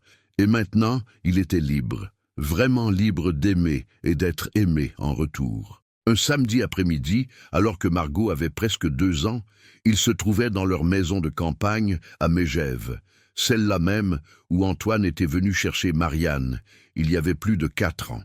Margot jouait dans le jardin, courant après des papillons avec ses petites jambes potelées, riant de sa voix cristalline. Antoine était assis sur la terrasse avec Marianne, son bras autour d'elle, sa main posée sur son ventre, où grandissait déjà leur deuxième enfant, un petit garçon cette fois. « À quoi tu penses ?» demanda Marianne, levant les yeux vers lui. « Je pense à tout le chemin qu'on a parcouru, » répondit Antoine. « À l'homme que j'étais il y a 4 ans, froid, fermé, incapable d'aimer. Et maintenant, regarde. » Il désigna Margot, qui venait de trébucher, et se relevait courageusement, riant de sa chute. « J'ai une fille extraordinaire, un fils en route, et la femme la plus incroyable du monde qui m'a aimé, même quand je ne le méritais pas. Tu le mérites maintenant, » dit Marianne fermement. « Tu as travaillé dur pour devenir cet homme. Tu as brisé le cycle que ton père avait commencé. Tu as choisi l'amour plutôt que le contrôle, la vulnérabilité plutôt que la force. Grâce à toi, » dit Antoine, se tournant vers elle, « tu ne m'as pas laissé fuir. Tu m'as forcé à faire face à mes peurs, à mes défauts, et puis tu es parti et ça m'a brisé, mais ça m'a aussi réveillé. Je suis contente d'être partie, » admit Marianne. « Je sais que ça semble étrange, mais si je n'étais pas partie, on ne serait pas ici maintenant. Tu aurais continué à faire semblant et j'aurais continué à me perdre en essayant de te sauver. » Antoine l'embrassa, long et doux. « Je t'aime, Marianne. Plus que je n'ai jamais pensé pouvoir aimer quelqu'un. Plus que les mots peuvent l'exprimer. Moi aussi je t'aime, » murmura-t-elle contre ses lèvres. « Pour toujours. Papa, maman !» cria Margot depuis le jardin, tenant un bouquet de marguerites sauvages qu'elle avait cueillies. « Regardez ce que j'ai trouvé. »« C'est magnifique, ma chérie, » appela Marianne. « Viens nous les montrer. » Margot courut vers eux, ses boucles brunes rebondissant, ses yeux bleus brillants de joie. Antoine la souleva, la fit tourner dans les airs pendant qu'elle riait aux éclats. « Elles sont pour toi, maman, » dit Margot en tendant les fleurs froissées, « parce que je t'aime. »« Oh, mon cœur, » dit Marianne, prenant les fleurs et sa fille dans ses bras, « je t'aime aussi, plus que tout au monde. » Antoine entoura ces 2 femmes de ses bras, le soleil se couchant derrière les Alpes, peignant le ciel de rose et d'or, et dans ce moment, il réalisa quelque chose de profond. L'amour n'était pas ce que son père lui avait enseigné. Ce n'était pas une faiblesse, ce n'était pas un luxe qu'on ne pouvait pas se permettre. L'amour était la chose la plus courageuse, la plus difficile et la plus nécessaire qu'un homme pouvait choisir. C'était le travail d'une vie, pas un moment. C'était un choix quotidien, pas un sentiment éphémère. Et il choisissait cet amour, chaque jour, chaque instant. Il choisissait Marianne avec son rire contagieux et sa générosité infinie. Il choisissait Margot avec sa curiosité sans fin et son affection débordante. Il choisissait le fils qui allait naître et qui porterait probablement son nom, mais serait élevé tellement différemment. Il choisissait cette vie de vulnérabilité et d'authenticité, plutôt que le château de glace où il avait vécu pendant tant d'années. « Merci » murmura-t-il encore une fois, embrassant les cheveux de Marianne. « Pour tout. » Marianne sourit, posant sa tête sur son épaule, leur fille entre eux, regardant le soleil disparaître derrière les montagnes. « Non, » dit-elle doucement, « merci à toi, pour avoir eu le courage de changer, d'aimer, de devenir l'homme que tu es aujourd'hui. » Ils restèrent ainsi tandis que la nuit tombait doucement sur Megève, une famille unie par un amour qui avait été conquis, perdu et reconquis. Un amour désormais réel, mature et inébranlable. Un amour qui durerait toute une vie. Et ainsi s'achève notre histoire. Si vous avez aimé ce récit, abonnez-vous, laissez un like et partagez avec ceux qui aiment les belles histoires d'amour. Quel moment vous a le plus touché? Dites-le moi en commentaire. Merci pour votre temps et votre fidélité. Que Dieu vous bénisse et à très bientôt pour une nouvelle histoire.